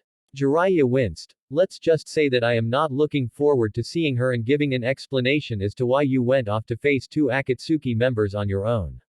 Naruto felt a small shiver run down his spine, but ignore it as they began walking again. Well, I didn't have much of a choice. Yeah, I know they would have gotten one of your girlfriends. Jiraiya grinned. I think I'll put that in my next book. The hero goes off and saves his beloved from death, then gets his reward of oomph. Jiraiya found himself face first in the dirt as Naruto smashed a fist into the back of his head. If you keep doing this, Ero-sensei, one day you're going to regret it. Jiraiya got up and rubbed the back of his head, mumbling about no good gakis who gave no respect to their elders. As they continued on their way, Naruto smiled as he thought about how everyone would react to his return, as well as how good it would be to see the Rookie 11 and the rest of his friends in Konoha. XXXXXXXXXXXXX Omake. Jiraiya's punishment point. Jiraiya walked along the dirt road as he made his way to the next town. With luck he would get there and be able to get in some research before his apprentice came back from spending some time with Yugito. As if sensing his thoughts and determined to ruin his plans, Naruto appeared right next to him in his typical yellow flash, however the blonde was not alone. Yugito was standing right next to him and was currently glaring at the Sennin, with one of those glares that every male knows. It was the glare that said, "I'm going to make you suffer," and was a look Jiraiya had gotten whenever he was caught peeking in the hot springs.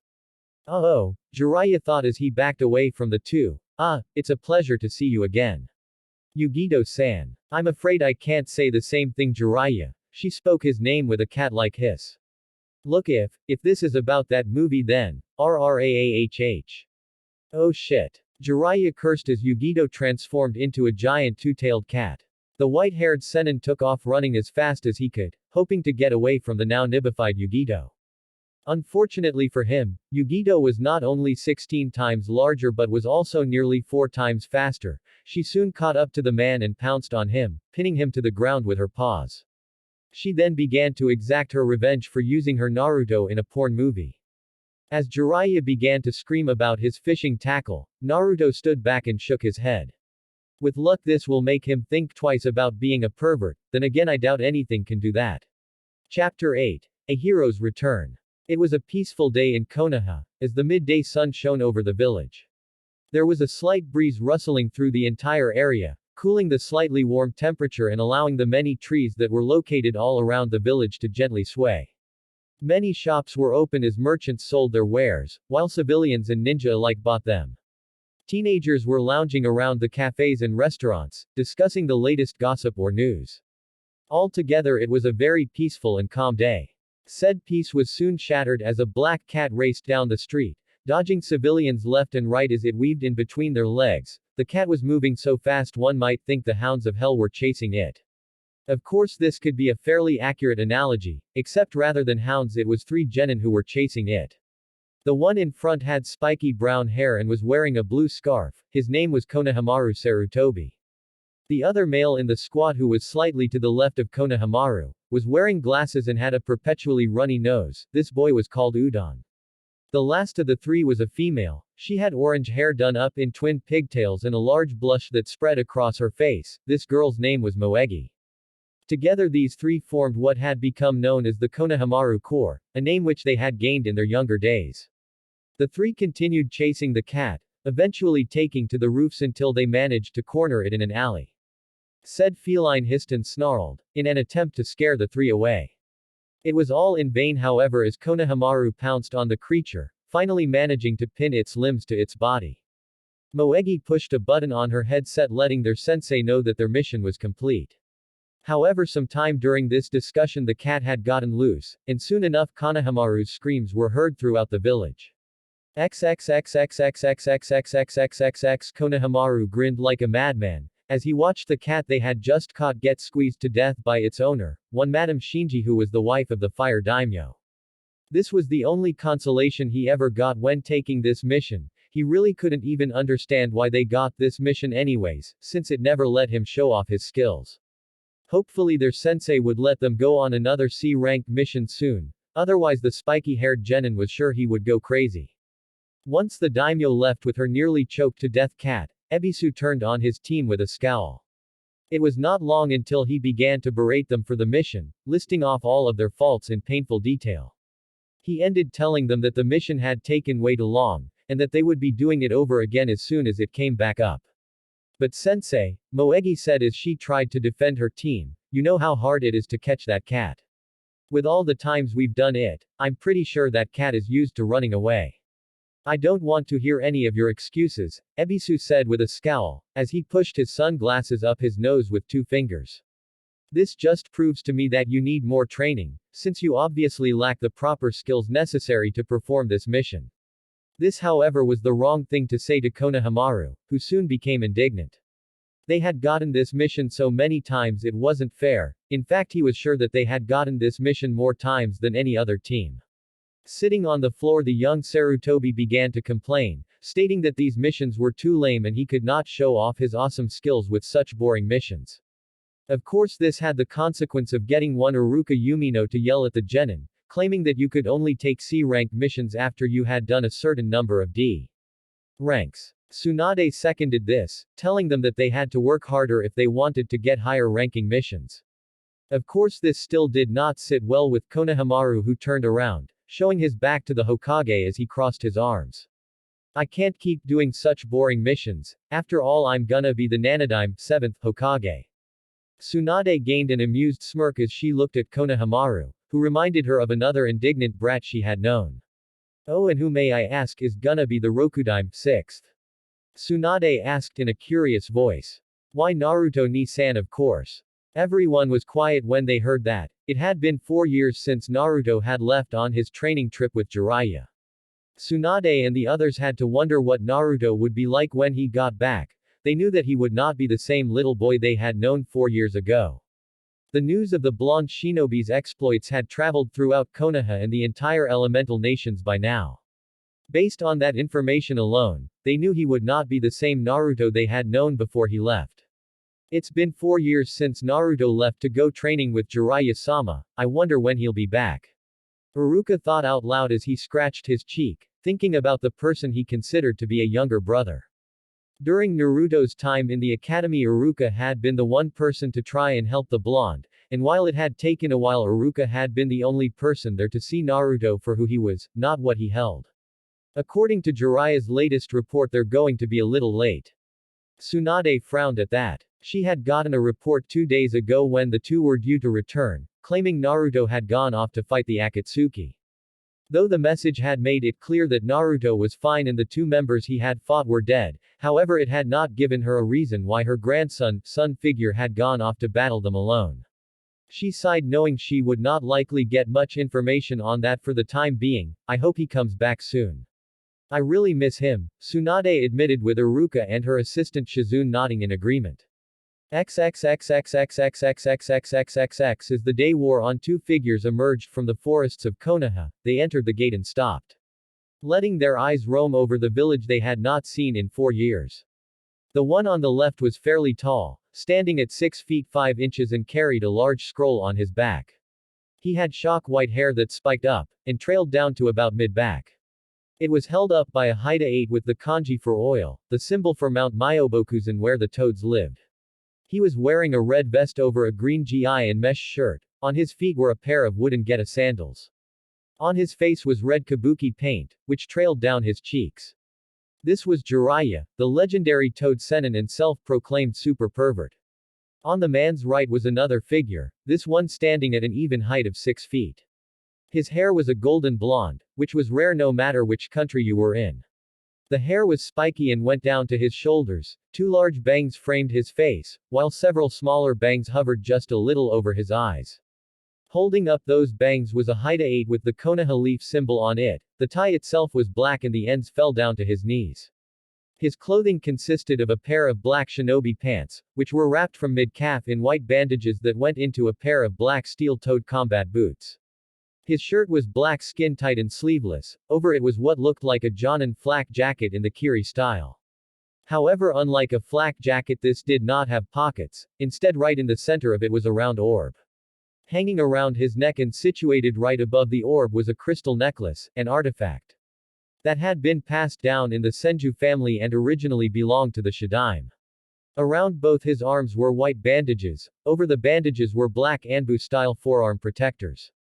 His hands had a pair of dark orange fingerless gloves on, with steel plating on the back, one with the Uzumaki swirl and another with the Namikaze clan crest. Finishing off his look was a dark orange, sleeveless high-collared haori with black flames licking the bottom. This was Naruto Uzumaki Namikaze, the son of Kushina Uzumaki and Minato Namikaze. I can't believe it's been 4 years.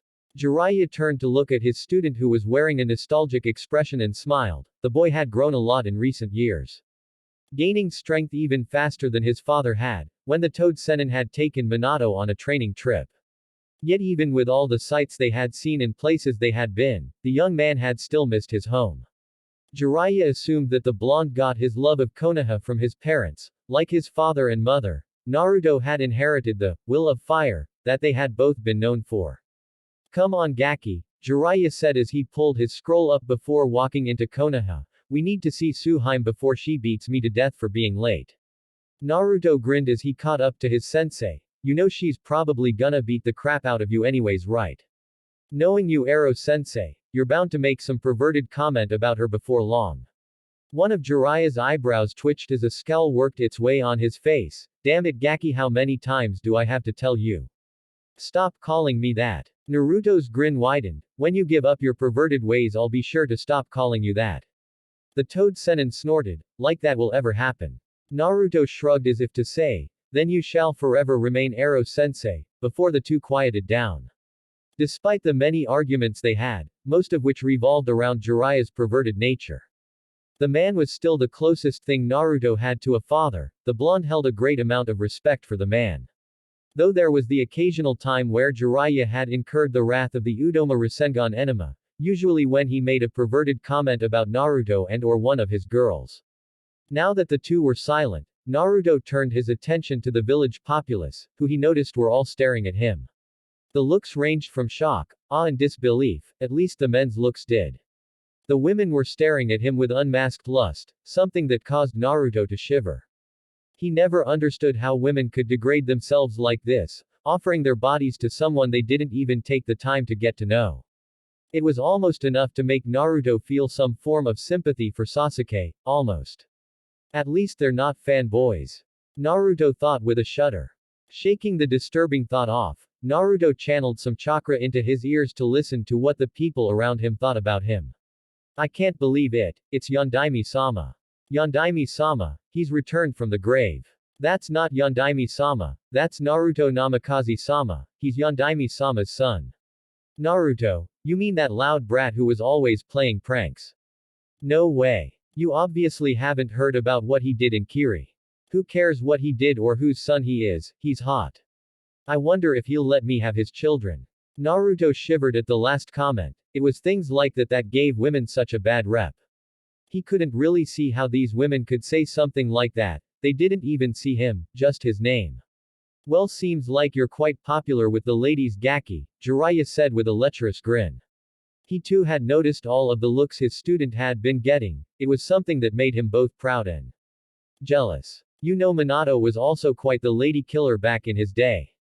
Yeah, well, you know as well as I do that a snowball has a better chance of surviving in hell than these women have of ever getting with me, Naruto said with conviction. I won't date a fangirl who only cares about my clan name, rather than me. I will only ever marry someone who loves me for me, and can see me for who I am. Jiraiya just shrugged at that. He knew of his student's desires to be with women who loved him. The kid had always been something of a romantic that way. It was another thing Jiraiya was sure he had gotten from Minato. That man could have had so many women it wasn't even funny, yet even after he had been given clan status he refused to marry anyone other than Kushina, since she was the only one who did not care about him being Hokage or a clan head. Thinking about love and women brought a perverse giggle to his lips. Naruto didn't need fangirls anyway since he already had 3 beautiful ladies who Jiraiya was sure would marry him eventually. I hope you're not thinking any perverted thoughts about me and the women in my life, sensei, Naruto said in a threatening manner. The blonde grinned when his sensei shut up. The last time Jiraiya had thought of the blonde and his girls in said blonde's presence, let's just say he had not been able to sit for a month. That's something else he picked up from Minato, Jiraiya thought lamentingly as he remembered a time when he had been peeking in the hot springs and Minato and his wife had come in. He had not known they were there until he saw Kushina, and unfortunately for him had not realized that Minato had come with her. The beating those two had given him had been even worse than when he had peeked on Tsunade. The rest of the trip to the Hokage Tower was made in silence, as the two were left to their own thoughts. XXXXXXXXXXXXXX Tsunade sighed as she finally finished the paperwork. It had taken a long time and a lot of sake, but it was finally done and she could now relax. She turned in her seat to look out over the village, her mind going to a certain blonde. She seemed to be thinking about the Gaki quite often these days, but given that she had not gone a week without hearing some kind of rumor about him, that did not surprise her. The busty blonde woman sighed as she wondered when he would come back. She was so caught up in her thoughts that she barely noticed the knock at the door. "Come in," she called out as she turned around. The door opened and the first thing Tsunade saw was a familiar mop of golden blonde hair. As soon as she spotted that, she shot out of her seat. She was just about halfway there when she laid eyes on the rest of the person who was standing in the doorway. Her mind soon shut down and her mouth hung open, as she stared at what she could only assume the man was some kind of kami. A blush began to spread across Tsunade's face, as she took notice of the man's handsome and roguish face as well as all the hard muscle that was on his compact body. The blonde Hokage was staring for so long that she did not even notice the man move to stand in front of her. "You know Ba-chan, it's kind of awkward having someone I think of as a grandmother drooling over me," Naruto teased with a foxy grin. Tsunade blinked as she heard the familiar nickname, before her mind rebooted. She blushed in embarrassment for a second as she wiped her mouth, and saw that much to her chagrin there was drool. She looked back at the blonde. "Naruto?" she asked tentatively as she wondered if this was really the blonde Gaki who had left 4 years ago. Naruto gave her a cheeky grin. "Who else would call you Ba-chan?" the blonde shinobi asked, only to stumble back as Tsunade latched onto him. The blonde Hokage wrapped him up in a tight hug, which Tsunade was delighted to feel returned. "I missed you, Gaki," Tsunade said with her voice being muffled by his clothes. "I missed you too, Tsunade," Naruto replied as he for once used her name to show how much he truly missed the woman. Tsunade released him from her death grip hug and looked him up and down. "Kami kid, you looks just like his old man, doesn't he?" The two blondes turned to see Jiraiya grinning at the pair. It was one of the only times Tsunade ever saw the man grin with something other than perverseness. "He does," Tsunade replied. "I almost didn't recognize him if it were not for the whiskers." "I know what you mean," Jiraiya replied. "He's been mistaken for his old man several times. I remember this one time when we were on the border of Tsuchi no Kuni. You do know I'm right here, right?" Naruto interrupted in an annoyed tone. "Don't speak of me like I'm not even here." Jiraiya gave a hearty laugh at his apprentice's whining, while Tsunade let out a small chuckle as she moved back behind her desk.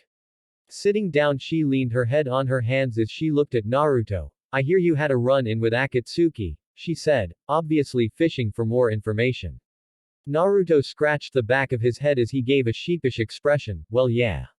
You see, when I was in Kumo, I gave the two Jinchuriki there one of my Hiraishin Kanai. They promised me that as they ever ran into Akatsuki they would use it." Naruto shot a quick glance at Jiraiya, telling the man to keep his mouth shut about Yugito. Right now there were too many variables to let anyone know about his relationships. If people like Danzo found out Naruto knew, he would have to deal with a whole new set of problems. Tsunade sighed and closed her eyes. She probably should have known that would happen given Naruto's protective nature. And finding two more people like him, it would be obvious to anyone that he would want to keep them from harm. Thankfully she missed the look Naruto and Jiraiya shared. "I suppose I can understand that, Gaki. Still, you need to be careful, especially when dealing with Akatsuki." "Don't you worry, Ba-chan. I know what I'm doing," Naruto said dismissively. Tsunade eyebrows twitched at her name, but figured she could let it go just for today. "You know, news of your feats have reached all of the elemental countries," the blonde Hokage said. "It's good to see you've actually improved." "That's cruel, Suheim. Were you not expecting him to grow strong under my care?" Jiraiya asked as he wiped away some fake tears. Tsunade was about to answer when Naruto beat her to it. "She probably thought you were going to be so busy peeping on women, that you would forget all about training me." As Jiraiya began to skulk in the corner, Naruto and Tsunade laughed. Finally Tsunade looked at Naruto with a semi-serious expression. "You should know that council also knows of your feats as well, particularly your stint in Kiri." Naruto frowned as he realized where she was going with this. "I already figured as much, Ero-sensei, and I saw the results outside." As Jiraiya mumbled about disrespecting blondes, Tsunade laughed at the nickname Naruto had come up with for the Toad Sennin. "So you expect the council will try to find a way to claim my clan's power," Naruto said as he got back on topic. "Either through arranged marriages or through major ass-kissing." Both Jiraiya and Tsunade cracked up at hearing the rather blunt, yet completely accurate way to describe the situation. The Konoha Council was well known for their greed. Most of the members were merchants who owned many different businesses both inside and outside of Konoha. Because of this, they had always believed that they deserved more power than they were supposed to have. You would be right, brat, Tsunade said after she managed to regain her breath. So how did they take my heritage being revealed anyway? Asked Naruto. Tsunade shivered. At first, they threw a fit. Even when I showed them the marriage contract between Minato and Kushina, your blood test and your birth certificate, they were fighting tooth and nail to not let you claim your inheritance. It wasn't until I told them of what you did in Kiri that they had a change of tune. I see. Naruto sighed before looking over at Tsunade. Speaking of blood tests, I was wondering if I could get the test to see if someone has a Kekkei Genkai done. Tsunade blinked in surprise. You think you have a bloodline? She looked over at Jiraiya and glared. She had not heard of this in the reports she had been receiving. Jiraiya noticed this and paled. Thankfully Naruto saved him. To be honest, I am not sure if it is a bloodline or not, Naruto said with a shrug. But by combining water and wind I can create Hyoten Jutsu. To emphasize his point, Naruto held out his hand, and Tsunade gasped as she saw the water molecules in the air form a sphere of water in Naruto's palm. It was just like her grand uncle's ability. However, if she was shocked by that, then what happened next nearly gave her a heart attack. The water began to freeze, turning into a crystalline sphere of ice. Naruto looked at the sphere before throwing it out the window. I also have the ability to use Ranton, storm release, which is a combination of water and lightning. And the ability to do what I have taken to calling Araton 1. Araton. Tsunade asked as she managed to get her emotions under control. Yes, I couldn't think of another name for it, Naruto said as he began to explain his ability. Basically what it is the ability to control the weather. Tsunade gaped at him for a moment, unsure whether she had heard right or not. Naruto continued, heedless of her shock. By infusing and saturating the air with my chakra and using my elements which I have unparalleled control over, I can create storms and make them do my bidding. Right now I only have very basic control over this ability, but I plan on working on it and improving my ability to do this. However, I am unsure if that's a bloodline or just that I have really high control of my affinities. Tsunade closed her eyes and took several deep breaths, in an effort to not hyperventilate at hearing of the blonde shinobi's abilities.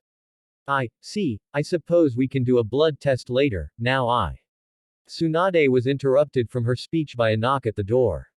Tsunade-sama, Sakura said as she opened the door, without waiting for permission to enter. I have those files. You, she trailed off as her eyes landed on the blonde Adonis who was talking with Tsunade. Like Tsunade before her, the pink-haired girl's mind shut down. Her mouth hung open with drool coming out of it, and a huge blush spreading across her face making it match her hair. Naruto could even see a trickle of blood running down her nose. Naruto looked at the pink-haired girl in amusement as he walked over to her. You know it's impolite to stare, Sakura-chan, Naruto said as he closed her mouth with a click. Sakura's face felt like it was on fire as the blonde hunk called her such an affectionate suffix, then she blinked for a moment as she realized there was only one person who had ever called her that. Naruto? She asked in a mixture of shock and lust. The one and only, Naruto said with a grin, so how have you been? Sakura blushed as she tried to regain her bearings. I've been good. While the two former teammates were catching up, Jiraiya informed Tsunade of the things he had left out in the reports on the blonde's training. Most of what he said was information she already knew, however some it was pretty surprising. Had she not already known of Naruto's exploits, she would have no doubt been shocked. As it was, she merely nodded at the information before getting the Uzumaki Namikaze hair's attention. Naruto, said blonde turned to look at Tsunade, before walking over. I had planned on having you tested today, however given what I know and what I've just been told I think I'm going to have your test tomorrow. Naruto nodded his head. That's fine, I'm guessing since Kakashi is outside your window, that he is going to be the person who tests me. Sakura looked at Naruto in shock. How could he know if Kakashi was there?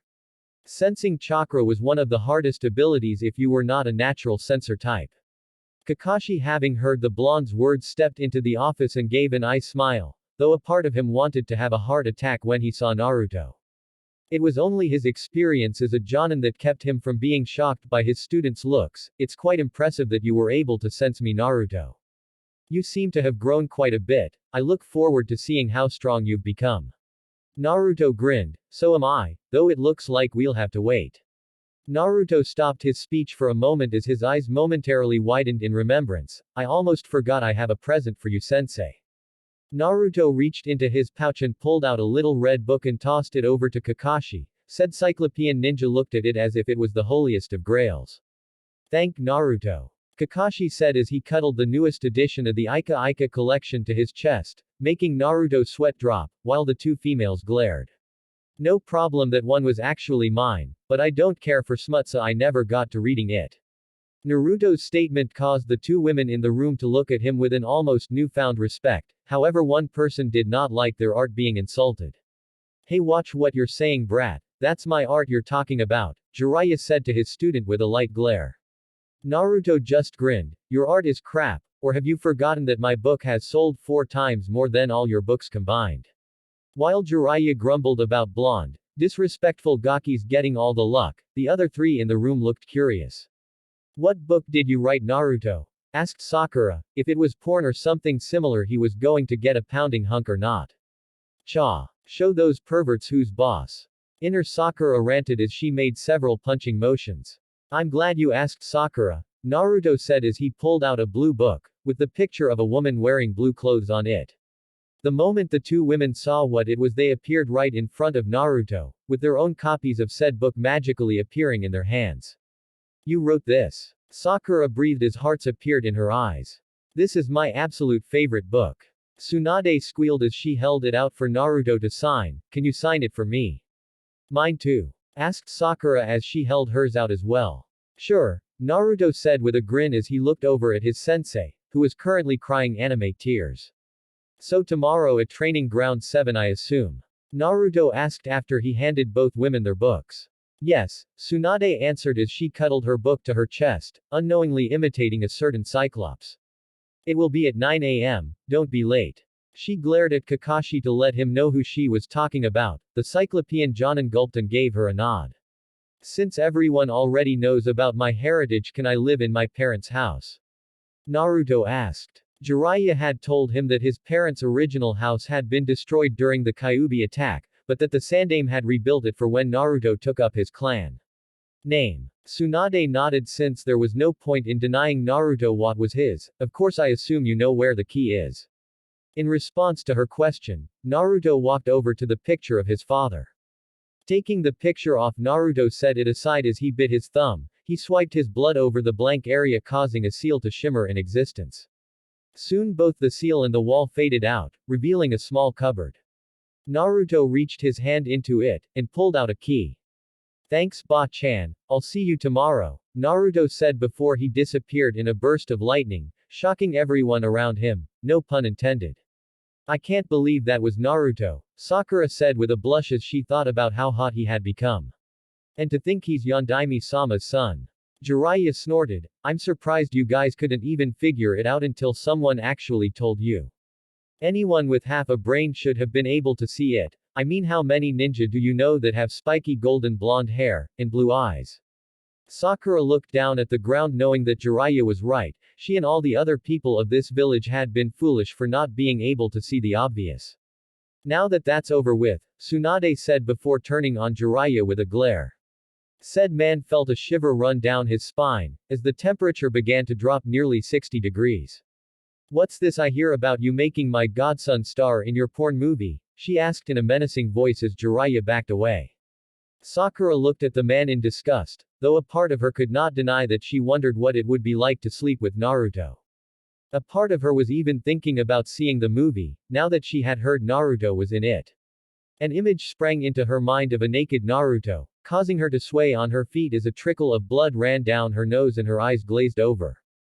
Meanwhile Kakashi had to hold in a giggle, lest he also incur the blonde Hokage's wrath. He had of course seen the movie she was talking about. While one part was jealous of the blonde, another part of him could not help but feel proud of Naruto. And now Suheim, let's be rational here. Jiraiya held out his hands and waved them in front of his face.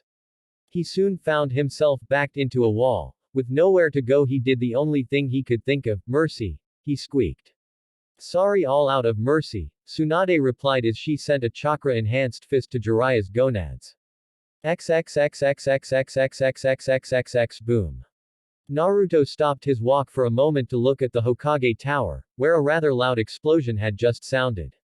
He chuckled when he saw his sensei fly off into the distance. I swear that man will never learn.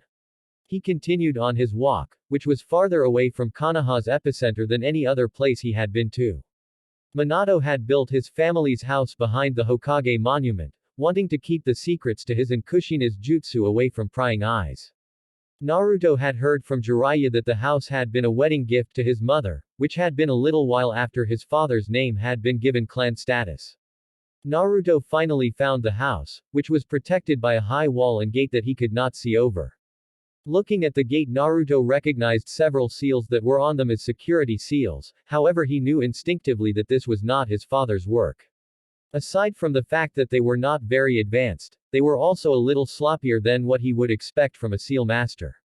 He shrugged this off, it would just mean he would have to create his own security network. Walking up to the gate, Naruto took out the key. Biting his thumb, he swiped his blood on the key. As his wound healed with a slight hiss, the blonde put the key into the lock and turned it. There was a clicking noise as the key turned. Naruto pushed the gate open and could not hold in the whistle that escaped his lips. The house was as large as the Hyuga estate by any means, but it was definitely one of the larger houses Naruto had seen. It looked to be about 3 stories, and was made in a mixture of traditional Japanese and Western-style architecture. Naruto smiled as he made his way towards the house, using the same key that had opened the gate to open the front door. Stepping inside, Naruto looked around. He was currently in what seemed to be the living room. It was a fairly spacious room, with several comfortable-looking leather couches that were surrounding a coffee table. A little to the left and hanging on the wall, was a very large flat-screen television. And situated around the room were several lamps, which were currently giving off a dim lighting. Naruto soon began to explore the rest of the house, with his first stop being the kitchen. The place was what Naruto would easily describe as a chef's wet dream. All the counters were made of stainless steel. The cabinets were made of mahogany, and while the kitchenware was not the most recent, it was still far superior to what most people had. The only problem Naruto could see was that he had no food in the cabinet or fridge, however that was an easy problem to solve. Naruto created a cage bushin and ordered it go buy food. The next area to check was the second floor. This was where all of the smaller bedrooms were located.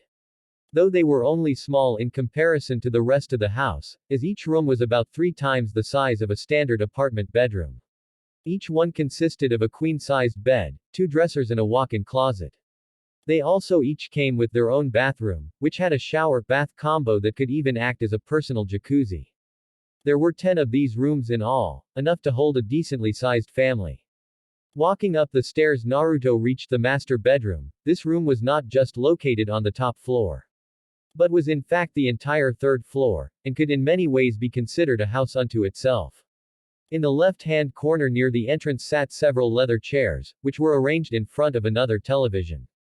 On the right-hand corner was a large king-sized bed, with red sheets and pillows, and had a dresser on either side. Opposite the bed was a large walk-in closet, which was easily twice the size of the ones downstairs. To the left and a little farther from the chairs was a door, which led to a bathroom that had the same setup as the one downstairs, the only difference being that this one had a double shower head.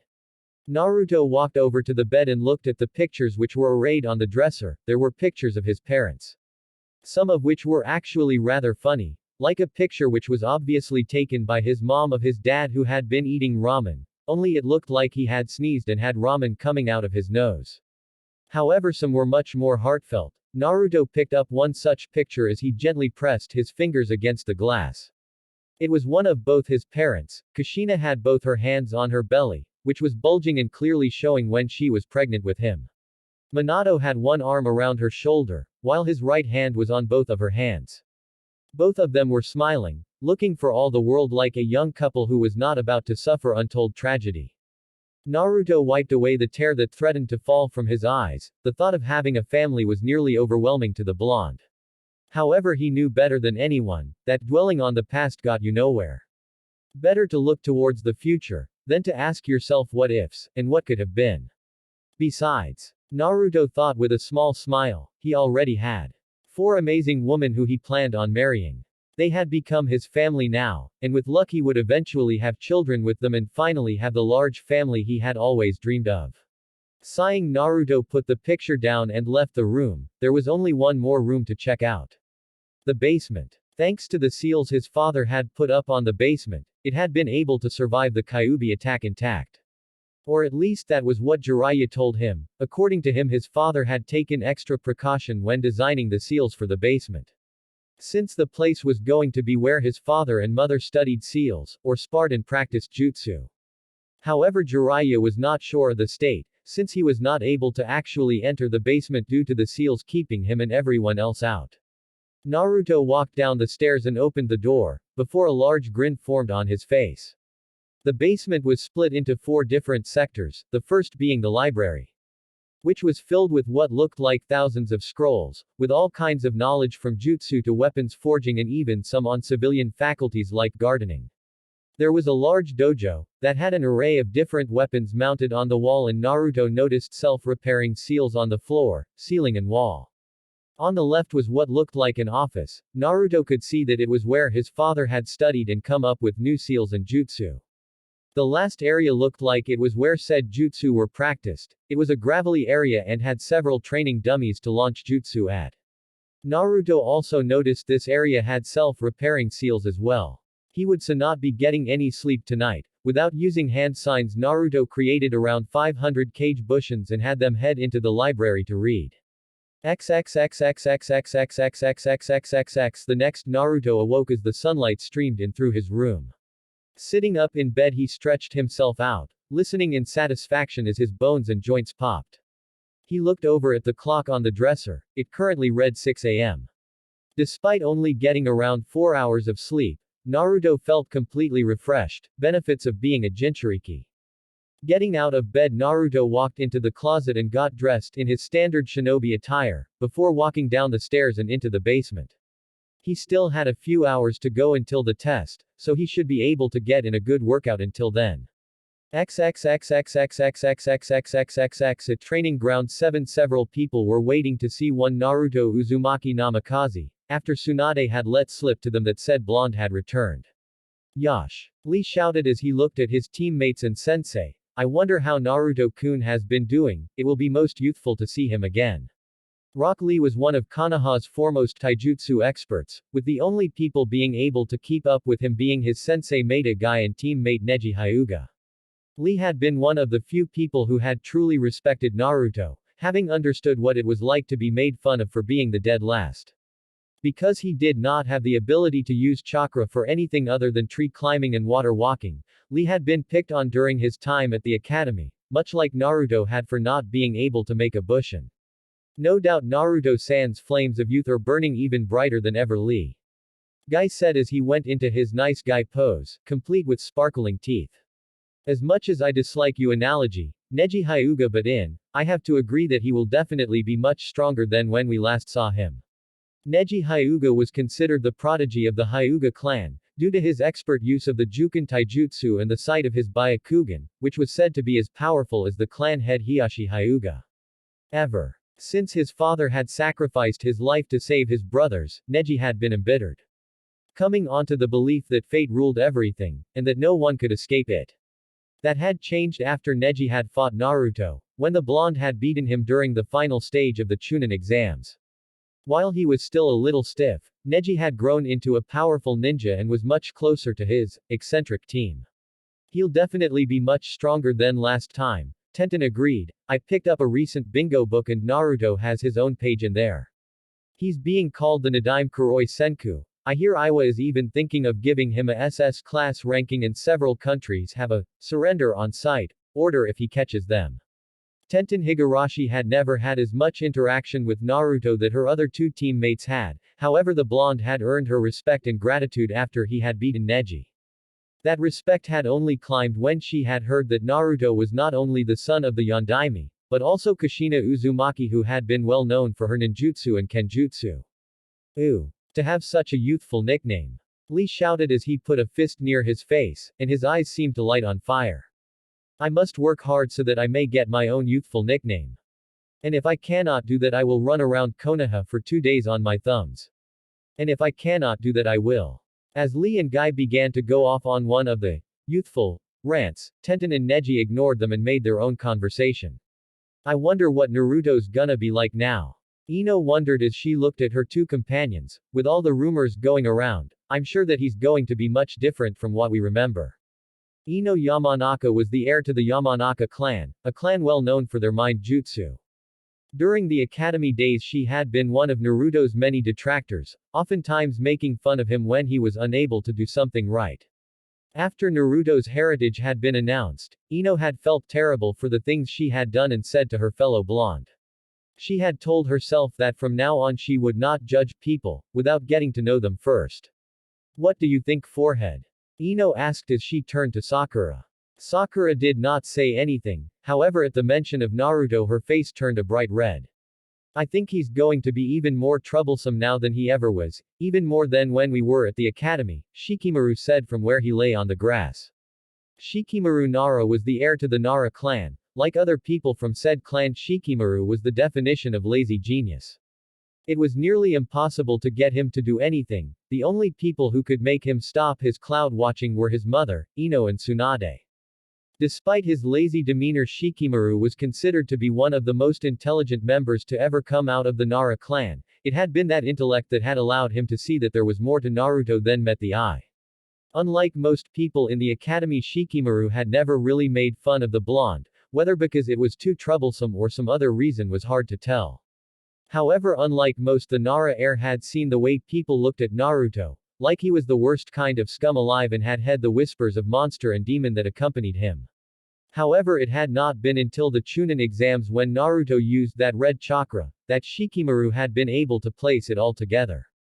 He was the only person within the Konoha 11 who knew that Naruto was the Jinchuriki for the Kyuubi, having studied up on it after Naruto had used the red chakra during the final exams. It had been that knowledge more than anything, which had earned Shikamaru's respect. He may be stronger, but he's still Naruto. Choji said as he munched on his bag of premium potato chips.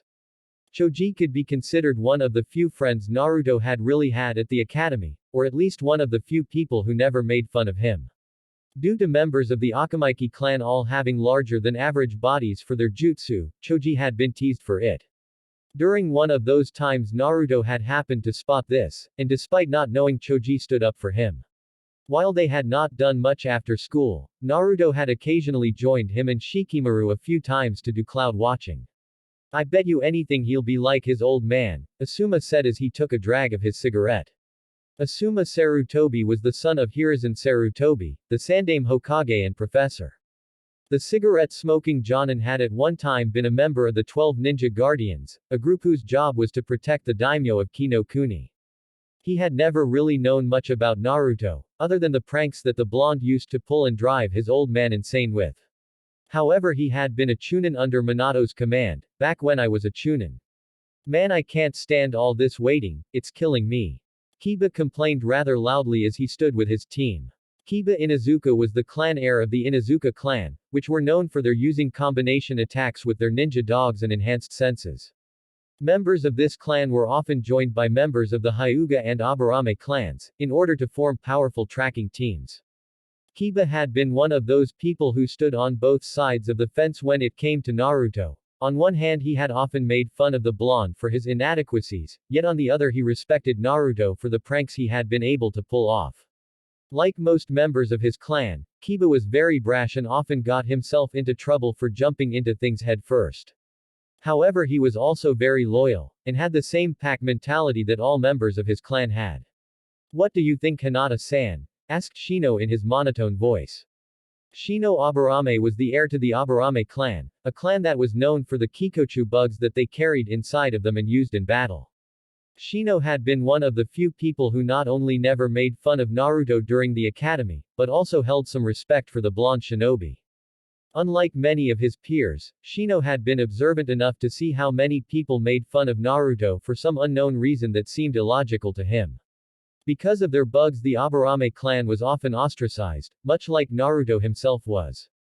And even if he did not know why Naruto was made fun of, he still respected the blonde for his perseverance and ability to never give up. I think that Naruto-kun will be much stronger, Hinata stuttered as she poked her fingers together. Hinata Hyuga was the heiress to the Hyuga clan, she was a very shy and soft-spoken girl. Most considered her to be the anti-Hyuga, as she was everything they were not, or as Kiba put it, she did not have a large stick up her asses. It had been well known that she had a Konoha-sized crush on Naruto. During their time at the academy, Hinata had memorized where the blonde would be and what times he would be there. She would often follow Naruto wherever he went, and was always watching him from the shadows.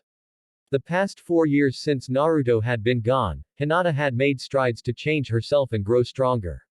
Though she remained extremely soft-spoken. Kurenai Yuhi looked over her students with a smile. The beautiful red-eyed woman was known throughout Konoha as the Genjutsu mistress for her powerful and inventive Genjutsu. Though she was even more renowned for her aversion to perverts, and the powerful and potentially deadly pervert-killing Genjutsu she had created. Unlike many of the other Jonin, she did not know all that much about Naruto, having never really interacted with him. Though she did remember the many pranks the blonde had pulled, and while she would not admit it, she had found a lot of them to be quite funny. A little ways away from the Konoha 11 stood 5 other figures, Iruka, Shizune, Kakashi, Jiraiya and Tsunade.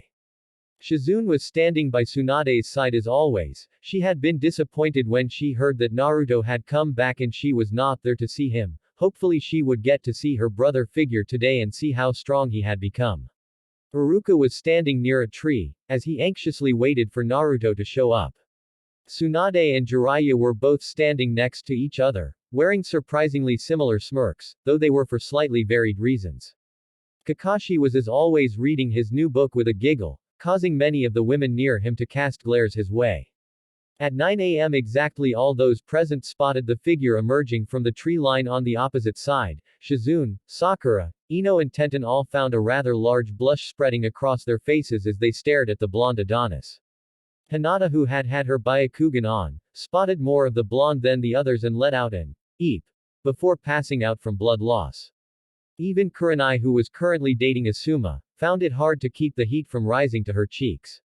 The blonde walked up to the group with a large foxy grin present on his face, causing the women in the group to feel even more heat rise to their face, and a few felt heat going to other areas. Yo. I hope you guys have been doing good while I've been gone, Naruto said while the others stared at him. For a moment no one said anything, most wondering who this person it was.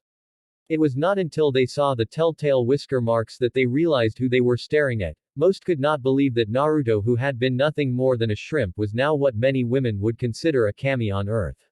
Even knowing what he had done and his now famous reputation, did not change their shock at seeing such a dramatic physical change.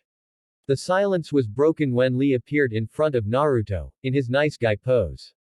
Yash. Naruto-kun, your youthful flames have truly grown stronger, I look forward to sparring you. And if I cannot beat, I will. Naruto stopped Lee's speech with a raised hand as he chuckled. It seemed that some people would never really change. I look forward to sparring you as well, it will be interesting to see how our taijutsu styles compare.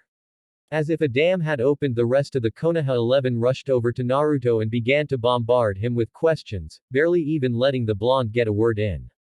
Off to the side, Tsunade and Jiraiya smiled at seeing how all of Naruto's friends reacted, and how happy they were to see him. As well as how happy Naruto seemed to be, now that he was back in Konoha and with the friends he had made throughout the years. Tsunade gave them a little bit of time to talk, before deciding to get the test started. As much as I would love to let you all talk Naruto's ear off, we do have a test that needs to get started. Tsunade said as she made the Konoha 11 back off of Naruto, who gave her a grateful smile as he adjusted his haori.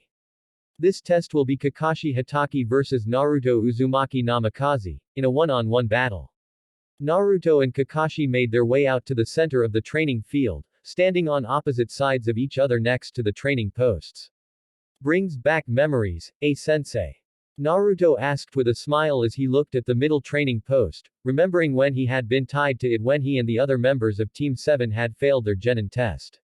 It does, doesn't it? Kakashi said with an eye smile as he too remembered his times on Team 7. Both those when he was a child under Minato, and again when he was the sensei of Team 7. Now then remember to come at you with the intention to kill, Naruto finished with a smirk. If you want me to fight without restraint, then you're gonna want to reveal that I of yours. Otherwise you might not actually live. You know, Kakashi said as he lifted up his Haida 8, allowing his red Sharingan eye to show. Somehow I think you may be right. Are both fighters ready? Asked Tsunade, who received a nod from both of them. Then Hajime. Naruto and Kakashi kicked off the ground and launched themselves at each other, as they began a taijutsu battle. The two soon began trading blows as they attempted to land a hit on the other, Naruto using his father's style and Kakashi using a mixture of the Uchiha style and the Hatake style. For a while this went on with neither being able to really land a hit on the other. Naruto was faster than Kakashi and had far better reflexes. However, Kakashi had the Sharingan, which allowed him to keep track of Naruto's movements and predict where he would be next.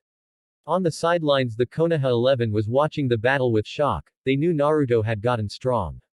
Given the rumors and news that had spread throughout the elemental nations, it was impossible not to. However, hearing of that strength is far different than actually seeing it. He's fast, Neji commented as he turned on his Byakugan. My eyes can't keep up with Naruto and he's not even going all out. Tenten turned to Neji in surprise, he's really that strong. Neji nodded. I also noticed several weights and seals on his persons, and I get the feeling this is not as fast as he can move with those weights on. While Tenten gaped at Neji, Lee was covering his eyes with an arm as he cried. To think Naruto-kun has gotten this strong, it is most youthful. He brought his hands up in the air, before bringing a fist in front of his face. I will increase my training and try to strive to fan my flames of youth just like Natuo-kun. If I cannot do that, then I will do 4,000 laps to Suna and back on my hands. That a boy Lee. Guy said as he got into his nice guy pose, it's good to see you trying to stoke your youthful flames. I will help you, and if you cannot do 4,000 laps to Suna, I will do 7 million push-ups on my thumbs. Guy sensei. Oh Lee. Guy sensei. Lee. Guy sensei. Lee. The two were soon hugging, which caused a genjutsu complete with crashing waves and sunset backdrop to appear behind them. Everyone who was within range of this nightmarish sight were soon on the ground, screaming as they tried to claw their eyes out in an effort to rid themselves of the sight. Several ninja including one Kurenai Yuhi were trying and failing to dispel said illusion, much to her horror and confusion. Neji and Tenten, who were used to it, just sighed, as they looked back at the battle. Naruto frowned as Kakashi blocked his kick, before moving in to counter-attack him with a thrust to the solar plexus. Naruto twisted his body to the side as he dodged the attack, before spinning on his feet and launching another kick at Kakashi. The two had been fighting for around 15 minutes now, which in the shinobi world a long time. Neither had gotten a good hit on each other, however Naruto had not just been fighting with no plan. The entire time he had been analyzing his opponent's moves and reaction time given to Kakashi by the Sharingan, and decided it was time to take it up a notch. The battle began to play a different tune as Naruto switched styles, where before his moves were fast but predictable. Now his moves had turned into his namesake, coming at speeds that very few would ever be able to match and at angles that were impossible to predict. In other words, Naruto's attacks became a literal maelstrom. After Naruto had reviewed his battle with Sasuke and studied what he could find on the Sharingan, Naruto had realized that the Dujutsu had one major flaw. They were susceptible to attacks that had no style to them. Every fighting style always had a set of stances that one would attack from, the most obvious being the ready position for the Gakken that Guy and Lee used. This is what allowed the Sharingan to predict an opponent's attacks, and make effective counterattacks by showing them where the chakra was going to be next. But if there was no style of fighting used, then the attacks would be impossible to accurately predict, since not even the one they were fighting knew what they were going to do next. The style Naruto was now using could be considered more of a lack thereof. It was a style that he had created, with the help of Jiraiya. It was Naruto's counter to the Sharingan, though he had never used it on a Sharingan user before. Still, he figured now would be the best time to unveil this style, rather than wait until he ran into Sasuke or Madara and used it them, only to find out it didn't work. Naruto threw the Cyclopean Jonin a punch to the solar plexus, when Kakashi went to swat the hand away. However, Naruto changed tactics. Moving his hand under the Kakashi's, he grabbed it and pulled the Jonin into a knee. Kakashi was able to counter it, however he was not able to do anything when Naruto switched tactics again. Moving his leg up, then down and smashing a foot into Kakashi's stomach, bending the cycloptic Jonin over as he attempted to regain his breath. He got back up and was just in time to dodge another attack, only to get hit by a punch that suddenly came at him from under the other attack. Holy shit! Kiba shouted as he watched Naruto kick Kakashi's ass. When the hell did Naruto get so powerful? You do realize that Naruto is an S-rank ninja, right? Everyone turned their attention to Jiraiya. As good as Kakashi is, he is still only a ranked. And while Kakashi has more experience, Naruto is quite simply better, and sometimes that's all one needs to win. Hell, even with all my experience I still only win half the time whenever we spar all out, even then that number is going down. Everyone stared wide-eyed at the white-haired Sennin. Going back to the battle, they all had to wonder just how powerful was Naruto. The taijutsu battle continued as Kakashi found himself completely on the defensive. He had not been able to even get in one counter-attack ever since Naruto had changed tactics. Even his Sharingan was working against him, showing him where Naruto was going to be, only to be proven false as Naruto switched attacks at the last second. Said blonde came at Kakashi with a knife's edge to the throat. The Cyclopean Jonin tilted his head to dodge. Only for Naruto to make a fist as he passed by Kakashi's head. Said Jonin was sent flying as a great amount of force smashed into his cheek. Kakashi managed to flip himself in the air before he landed on the ground, and skidded back about 20 feet. He winced as he felt the stinging on his cheek. Wiping his hand along his mouth, he looked at it and saw that he was bleeding. How did you hit me? Kakashi asked with a mixture of pride and curiosity in his voice. I didn't, Naruto said with a smirk. Seeing his sensei's confusion, he decided to elaborate. When you dodged my attack, I merely added my wind element and released it as my fist passed by your head. It made it seem as if I hit when in truth you dodged. That's ingenious. Asuma spoke as his cigarette dropped from his mouth in shock. Every turn to Asuma. To use wind chakra in such a way, it's like the perfect counter to the Sharingan. What do you mean? Asked Ino, who had seen what Naruto did, but was not exactly sure what it was she was supposed to be seeing. He calls it wind fighting, Jiraiya answered for Asuma, making the Konoha 11 look at him. Naruto took the basics that he had heard about of Suheim's super strength technique, however rather than put all his chakra into a single tenketsu point and releasing it at the point of impact. Naruto uses his wind chakra and continuously pumps it through his tenketsu to make a more wide-scale attack, without losing any of its power. Many people could not help but feel shocked as they looked at Naruto, who was currently smirking. So that's lesson number 1, taijutsu, Naruto said with a smirk. Kakashi gave him an eye smile. Then we'll be going on to lesson number 2, genjutsu. Kakashi went through a few hand seals before he and everyone else disappeared. Naruto looked around curiously as he wondered what was going to happen. Naruto. Naruto turned his head, and despite knowing this was a genjutsu, felt his heart lurch. Standing in front of him was Yugito. However, she was missing her left arm. One of her eyes was hanging out of her socket and she was pierced with a sword through the stomach. Naruto, why couldn't you save me? She asked with a set of accusing eyes. Before he could respond, another voice spoke up. You betrayed me. Turning around, Naruto saw that it was Mei this time. She was lying on the ground with several scimitar-style swords pinning her to the ground. You left me to die. She stared at him with a set of accusing eyes that bored into his soul. For a moment Naruto could not even think as he felt his heart stop. It was only years of training that allowed him to remember he was in a genjutsu. Acting quickly before he could see his other two loved ones, Naruto stopped the chakra to his coils before flooding it with an intense burst of power. The genjutsu shattered as Naruto came back to the real world. He looked over at his sensei and glared. That was a cheap trick, sensei, Naruto stated in a dead tone. Despite feeling an intense shiver run down his spine, Kakashi spoke up. Well, we are ninja, and we use whatever we can to win. Naruto grit his teeth for a moment before sighing. Kakashi was right after all. I suppose, then allow me to introduce you to my favorite genjutsu. Naruto held out his hand and a set of seals began to glow along his arm and ring finger. Kongongyu no Jutsu. Bringer of Darkness. That's Nadaime-sama's most powerful genjutsu. Kurenai said in shock. Naruto is supposed to be terrible at genjutsu, so how can he do this? Fuiinjutsu, Jiraiya answered her question. Because Naruto is unable to do genjutsu, he tried to find a way around it. He did this by creating several seals, one that creates a specific set of hand seals for certain genjutsu he thought would be useful, and another that simulated perfect chakra control so that he could use the genjutsu. Everyone is shocked when they heard what Naruto had managed to do with seals. No one had known what they could do. Except the typical sealing scroll and exploding tags, that Naruto could get rid of one of his weaknesses by using seals was incredible. Kakashi looked around with something akin to fear as he tried to see out of the genjutsu, however even his Sharingan could not penetrate the inky blackness that surrounded him.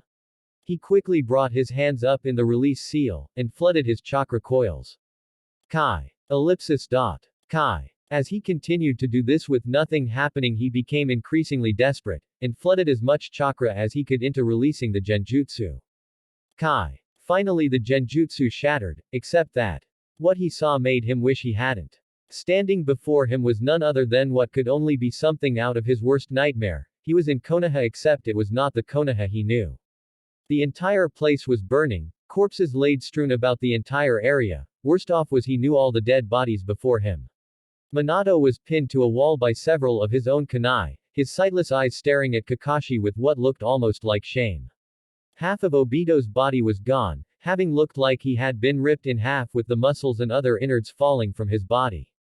Rin was missing both arms and legs, her eyes had been pulled out and were in her open mouth, giving her an utterly ghastly look.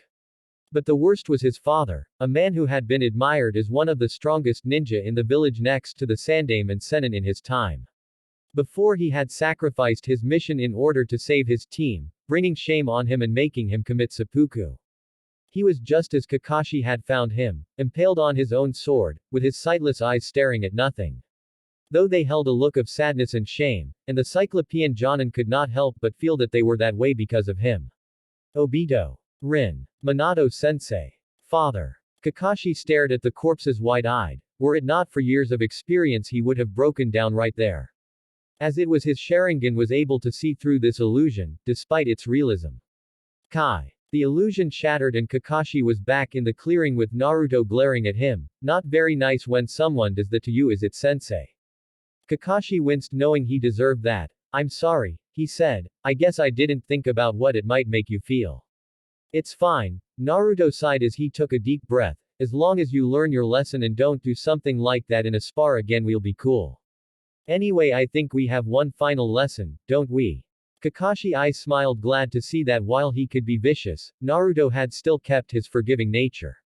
You're right. Lesson 2 Genjutsu complete. Next up, Lesson 3, Ninjutsu. Kakashi began speeding through several hand seals faster than any of the Konoha 11 save Naruto could follow, before putting his hand to his mouth and calling out his jutsu. Kaden. Gokyaku no Jutsu. Fire release. Grand Fire Ball Jutsu. A large ball of fire shot out of Kakashi's mouth and barreled down towards Naruto, who had begun his own hand sealing. Suiten. Sujinheki. Moisture began to gather around Naruto as he used his chakra to pull it out of the air. Less than a second later, a giant wall of water had formed and blocked the fire ball from going any further. The fire ball crashed against the water wall with a hiss of steam, before it dissipated. When it did, Naruto went through even more hand seals. Suiten. Saryuden no Jutsu. The water wall soon began swirl and form the shape of a dragon with yellow eyes. The dragon gave a roar as it launched itself at Kakashi. Said shinobi jumped out of the way, letting the dragon crash against the ground, drilling its way through the rock and creating a decent crater which was now filled with water. Unbelievable. Shizune said in awe, I thought only Nadaime-sama was able to draw water molecules out of the air. No, anyone can do it if they have a high enough affinity. Jiraiya said, water is one of Naruto's most powerful elements. Shizune looked at Jiraiya in surprise, you mean he has more than one? Jiraiya grinned, Naruto has 3, water, wind and lightning. Shizune along with the people who had heard what the Sennin had said felt their mouths hang open, even most Jonin never reached getting a third element.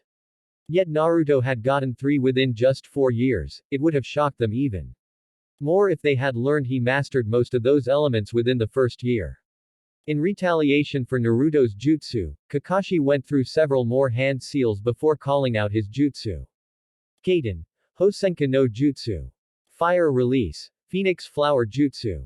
Several basketball-sized fireballs shot from Kakashi's mouth, forcing Naruto to go through several more hand signs. Sweeten. Tepidama. Water release. Water bullets. Naruto launched several water balls which crashed against the fireballs and negated them. As they did, Naruto went through more hand seals. Hyoten. Kitsune Hisu no Jutsu. Ice release. Ice Fox Jutsu. The water began to coalesce in the air and take shape again, this time into 4 small foxes with red eyes. However, rather than just launch themselves at Kakashi, they froze over, before attacking. Kakashi's eyes widened as he dodged the foxes, however the ice creatures merely turned around and attacked again, forcing him to continue dodging. Hyoten, Shizune said in shock, how can he possibly do Hyoten Jutsu? I thought only those from Yuki or those with bloodlines could use those. I think you'll find that Naruto is a man of many surprises, Jiraiya said with a grin. Sakura listened to the discussion going on around her and could not help but feel somewhat distressed. It was obvious Naruto had surpassed her. Hell, she was pretty sure that Naruto had surpassed everyone here. It made her wonder what she had been doing all these years. It felt as if her teammate had left her behind again, and she was still running to catch up. Getting tired of constantly dodging the foxes, which seemed to have an almost limitless energy and knew where he was even after using a Kariwimi. Kakashi went through several hand seals, calling upon his only original jutsu. Reikiri. Lightning blade. Lightning formed on Kakashi's hand, and as the next fox came up to him, he sliced at it, breaking the fox into pieces. Kakashi continued this until he had destroyed the last one. He was just about to look for Naruto when he felt cold steel on his neck and froze. Looking down, he saw a tri-pronged kunai right next to his jugular. Looks like I win, sensei, Naruto said with a smirk. The cycloptic Jonin looked at his sensei's famous kunai in shock, before he started chuckling. When did you mark me? Kakashi asked curiously, knowing that Naruto had not thrown the kunai since he had not seen it. During our taijutsu battle, Naruto answered, I marked you when I grabbed your arm. Kakashi looked at his sleeve and found that he did indeed have the Hiraishin seal, on the sleeve of his shirt. Kakashi chuckled, looks like you really have grown, and you've already surpassed me. Naruto grinned as he pulled his kunai away and put it in his pouch, thanks sensei. The two walked back over to the stunned crowd, who was staring at Naruto like he had grown a second head. What? Naruto asked with a confused expression as he tilted his head to the side. All the girls there bit their lips in an attempt not to glomp the poor boy and shout, Kaiwai. Kiba snorted, what? He just kicks Kakashi's ass into next week and all he says what? Several others nod at this, however Naruto just rolls his eyes, hello S-class ninja here. Tsunade looks at Naruto as she starts speaking, you really have gotten better. I think it's safe to say Genin does not suit your skills anymore. Tsunade pauses for a moment, however due to the fact that we have yet to test you in the field with our Jonin, I can only grant you the rank of Tokubetsu, special Jonin. Though that should work until some of the other Jonin rate your skills. You're just giving me this rank so that I can suffer through council meetings, didn't you? Naruto deadpanned. Part of the prerequisite for being allowed a seat on the council if you were the last of your clan was to be at least of Tokubetsu Jonin rank. Tsunade smirked. Now why would you think that? You don't think I would do something so cruel to someone I consider a son, would you? Yes I think you would, Ba-chan. Naruto answers, great, this is just what I need. Having to sit through a bunch of meetings with greedy old bastards, who can't even shit without help. Everyone laughed at Naruto's description of the council, many feeling that it was slightly true of the civilian side. Think of it this way, Tsunade said, at least you're getting experience for when you become Hokage. Ah, that's right, Naruto groaned, when I'm Hokage I'm gonna have to deal with this shit even more. Maybe I should just not be Hokage. I'll let Konohamaru take the title when he is ready instead. Oh no you don't, Tsunade said, I have waited too long to retire. When you're ready you're gonna take that damn title off my hands so I can relax. Naruto pouted a bit before he gave her a mischievous grin, well I suppose I can do that. After all you're getting too old for this job, Ba-chan. Everyone stepped away from Tsunade who had gotten a tick mark on her head. Naruto however continued on as if oblivious to the woman's growing anger. I mean who knows, you might even bite the dust before Konohamaru's ready. In fact I think we should put you in a retirement home right now. Boom. Naruto jumped out of the way just in time to dodge one of Tsunade's punches. Careful Ba-chan, wouldn't want you getting cramps at your age, Naruto said with a laugh. God damn brat. Stand still and take your punishment like a man. Tsunade yelled as she tried to smash Naruto's face in. Naruto merely laughed at her as he continued to make fun of the enraged woman. Everyone else sweat dropped at seeing Tsunade trying to kill Naruto. XXXXXXXXXXXXXX Tsunade chugged down her saucer of sake before slamming it down onto the table. You're still an extremely heavy drinker, eh, Suheim? Jiraiya said with an amused smirk as he poured her another saucer. However, he was forced to hold up his hands when Tsunade glared at him. Can it pervert? The busty blonde said as she took another drink of the sake, this time sipping it and allowing the liquid to burn its way down her throat. Now why don't you tell me what this is about? And if you say it's a date, you can be sure I'm going to pound your ass into the dirt. I didn't know you liked it rough, Tsunade-chan. Jiraiya said with a lecherous grin, which soon turned into a look of fear when Tsunade's face turned red with anger. Alright, the Toad Sennin said defensively, I wanted to talk to you about Naruto. Jiraiya reached into his pouch and pulled out one of his apprentice's silencing seals, placing it under the table before speaking. What about Naruto? Tsunade asked, is something wrong? Jiraiya looked slightly uncomfortable, he's having a bit of trouble with his seal.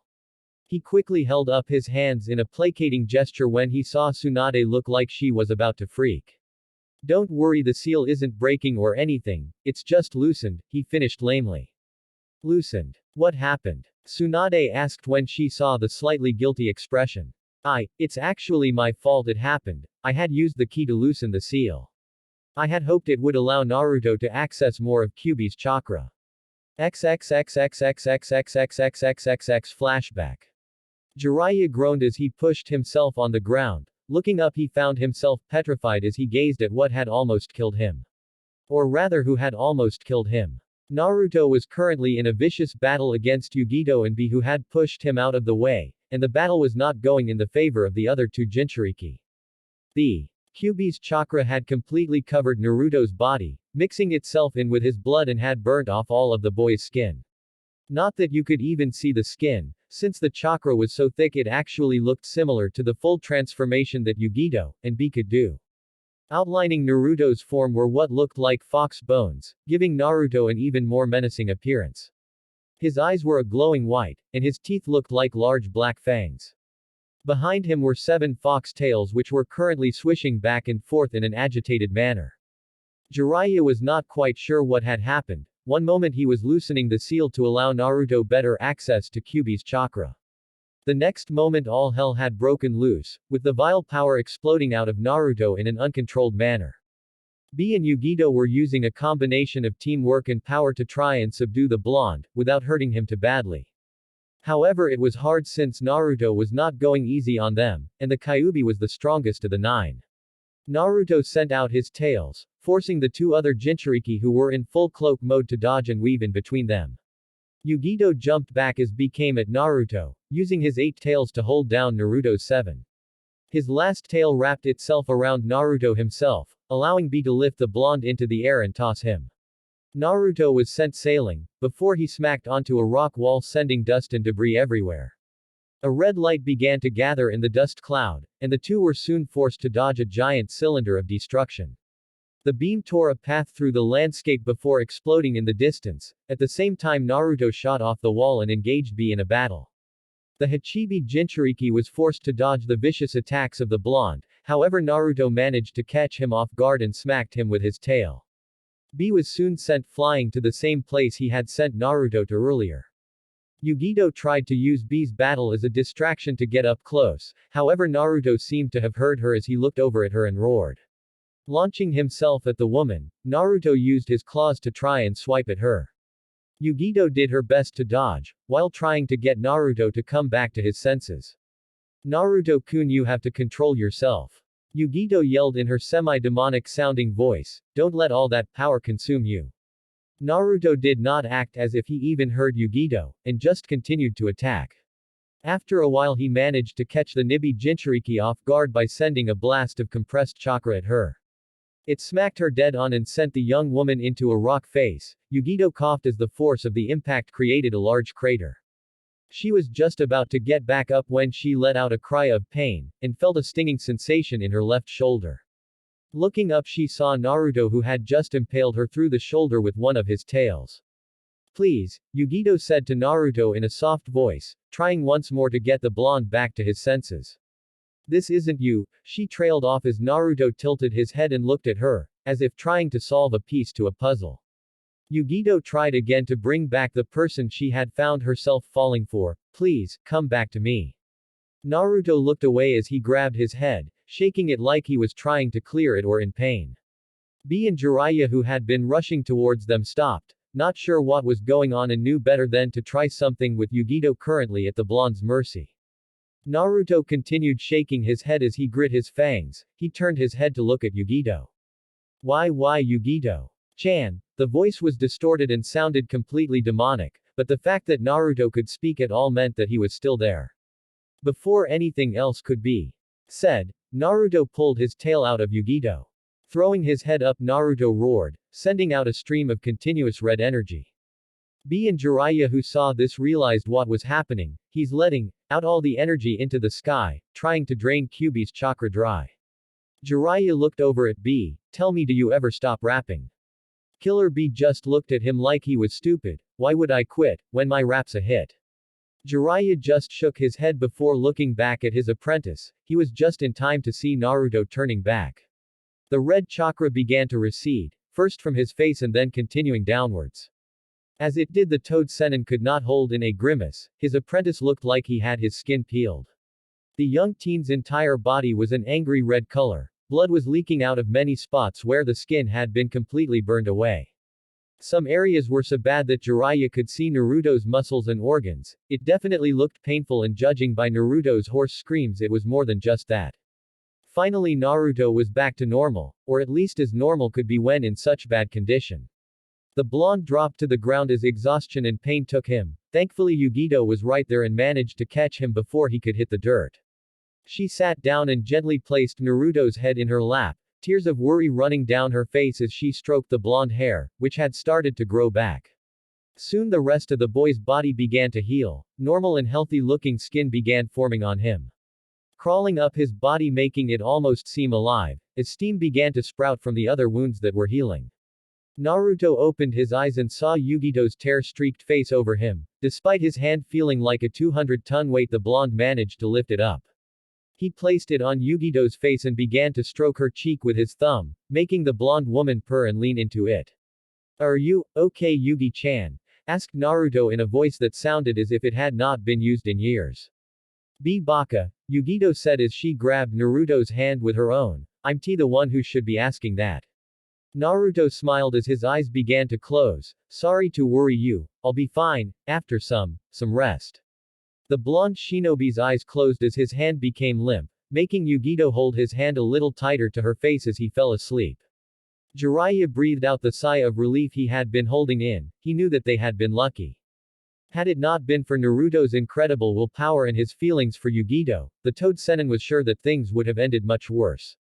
He would have to make sure Naruto knew to be more careful when using Kyuubi's chakra from now on. Flashback end. XXXXXXXXXXXXXX. That was extremely reckless of you, Jiraiya. Tsunade said as a scowl marred her features. I know, okay. Jiraiya said, I should have been more careful and checked the seal before messing with it. But I didn't think the repercussions would be that bad. I thought it would just allow Naruto to access more of Kyuubi's power.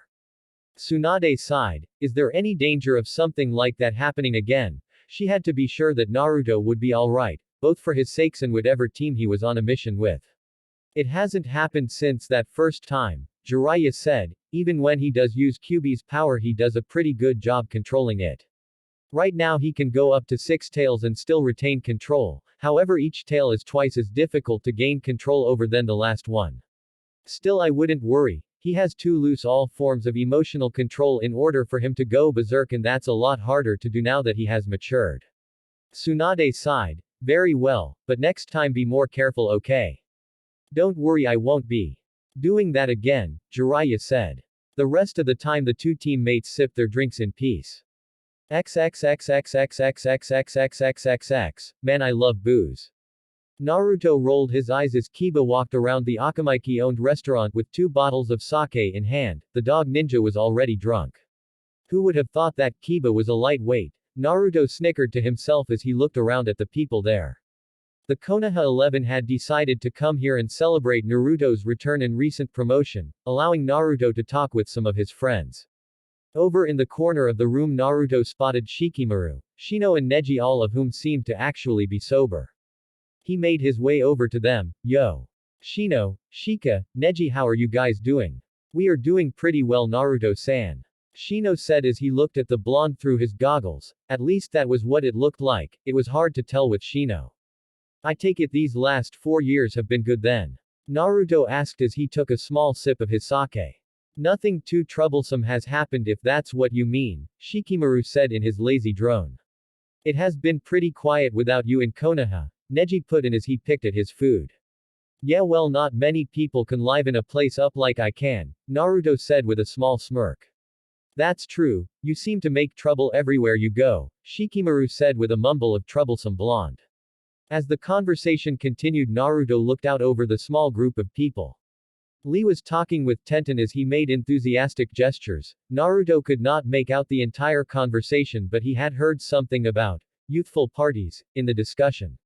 Ino was currently talking with Sakura, who had managed to thankfully drag the platinum blonde away from Naruto a few minutes ago.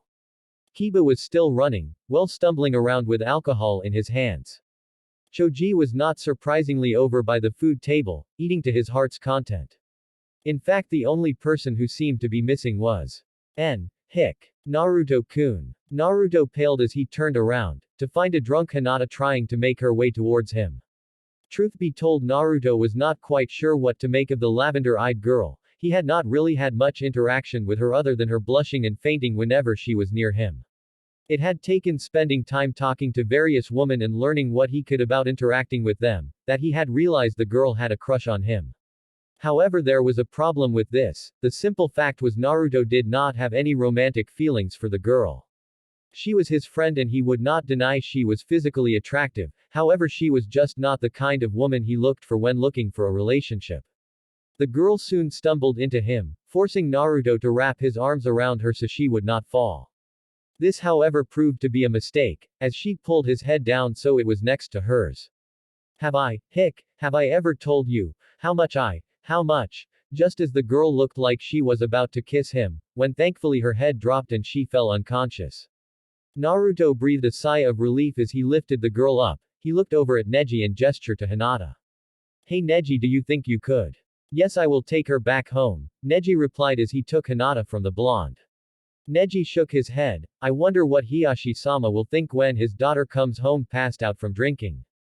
Probably something along the lines of picking up Tsunade's bad habits, Naruto said with a small chortle. She is learning from Hokage-sama, Shino said. Naruto perked up at this. Really, I thought Sakura was the only person she was teaching. No, Ino is learning from her too. Shikamaru said with a groan. She's picked up that troublesome woman's bad habits. Oh, she's started to drink and gamble as well. Naruto asked with a grin. Worse, Shikamaru falter shudder run down his spine. She seems to have picked up the habit on beating us men every chance she gets. Naruto laughed and was just about to say something when. No, Lee, don't drink that. Naruto turned around just in time to see Lee drink some sake Kiba had offered him. There was one moment where it seemed like time stood still, right before Lee became a whirlwind of action and mass destruction. XXXXXXXXXXXXXX Naruto sighed as he threw off his clothes, before laying down in bed. It had taken nearly an hour to subdue Lee, and had required a combination of Shikamaru's Kage Main no Jutsu, Shadow Possession Jutsu, Choji's Baika no Jutsu, Partial Expansion Jutsu, and Naruto hitting several pressure points to knock the boy out. After that they had been forced to clean up the mess, while Tenten dragged Lee out as she apologized. Laying his head on the pillow, Naruto closed his eyes. Tomorrow was gonna be another big day. He was going to go to his first council meeting, so it would be best if he got some sleep. XXXXXXXXXXXXXX Omake. Jiraiya's punishment point.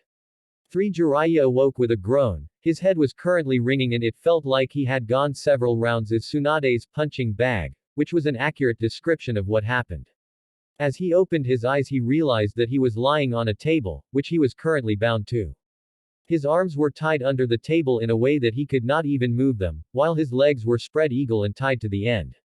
Not only that but his chakra was completely sealed, so he could not use any of his seal-less jutsu to escape. A little ways away was a television, which suddenly turned on. A woman with large breasts and an odd mask with red swirls on the cheek appeared. "Hello Jiraiya," came distorted and demonic voice. "You must be wondering why you are here, your perverted ways have caused many problems recently. Therefore we are going to play a little game." Jiraiya's eyes widened as he tried to break out of his bonds. As he did that a small slot opened up at the ends of the table near his feet. And ran up to his mail goods. A small round chainsaw appeared at the end of it, which began to spin. For the next 24 hours you will be forced to watch yaoi anime. Every time you close your eyes or turned your head the chainsaw will move 2 inches. Good luck. The screen went blank, before being replaced by something Jiraiya would never in a million years want to see. Out of reflex he both closed his eyes and turned his head. The chainsaw moved 4 inches. Jiraiya looked down and noticed this. "Hey. I thought you said it was only 2 inches. He began to struggle and break the bonds holding him, only for the blade to move 2 inches. Oh boy, Jiraiya said. "Come on, you can do this. Just 24 hours, come on Jiraiya." He turned his head as he tried to the television, only to force it away again. The blade moved another 2 inches. XXXXXXXXXXXXX. For the next 24 hours, Konoha was host to ghastly screams, making many people quickly assume that Konoha was becoming haunted.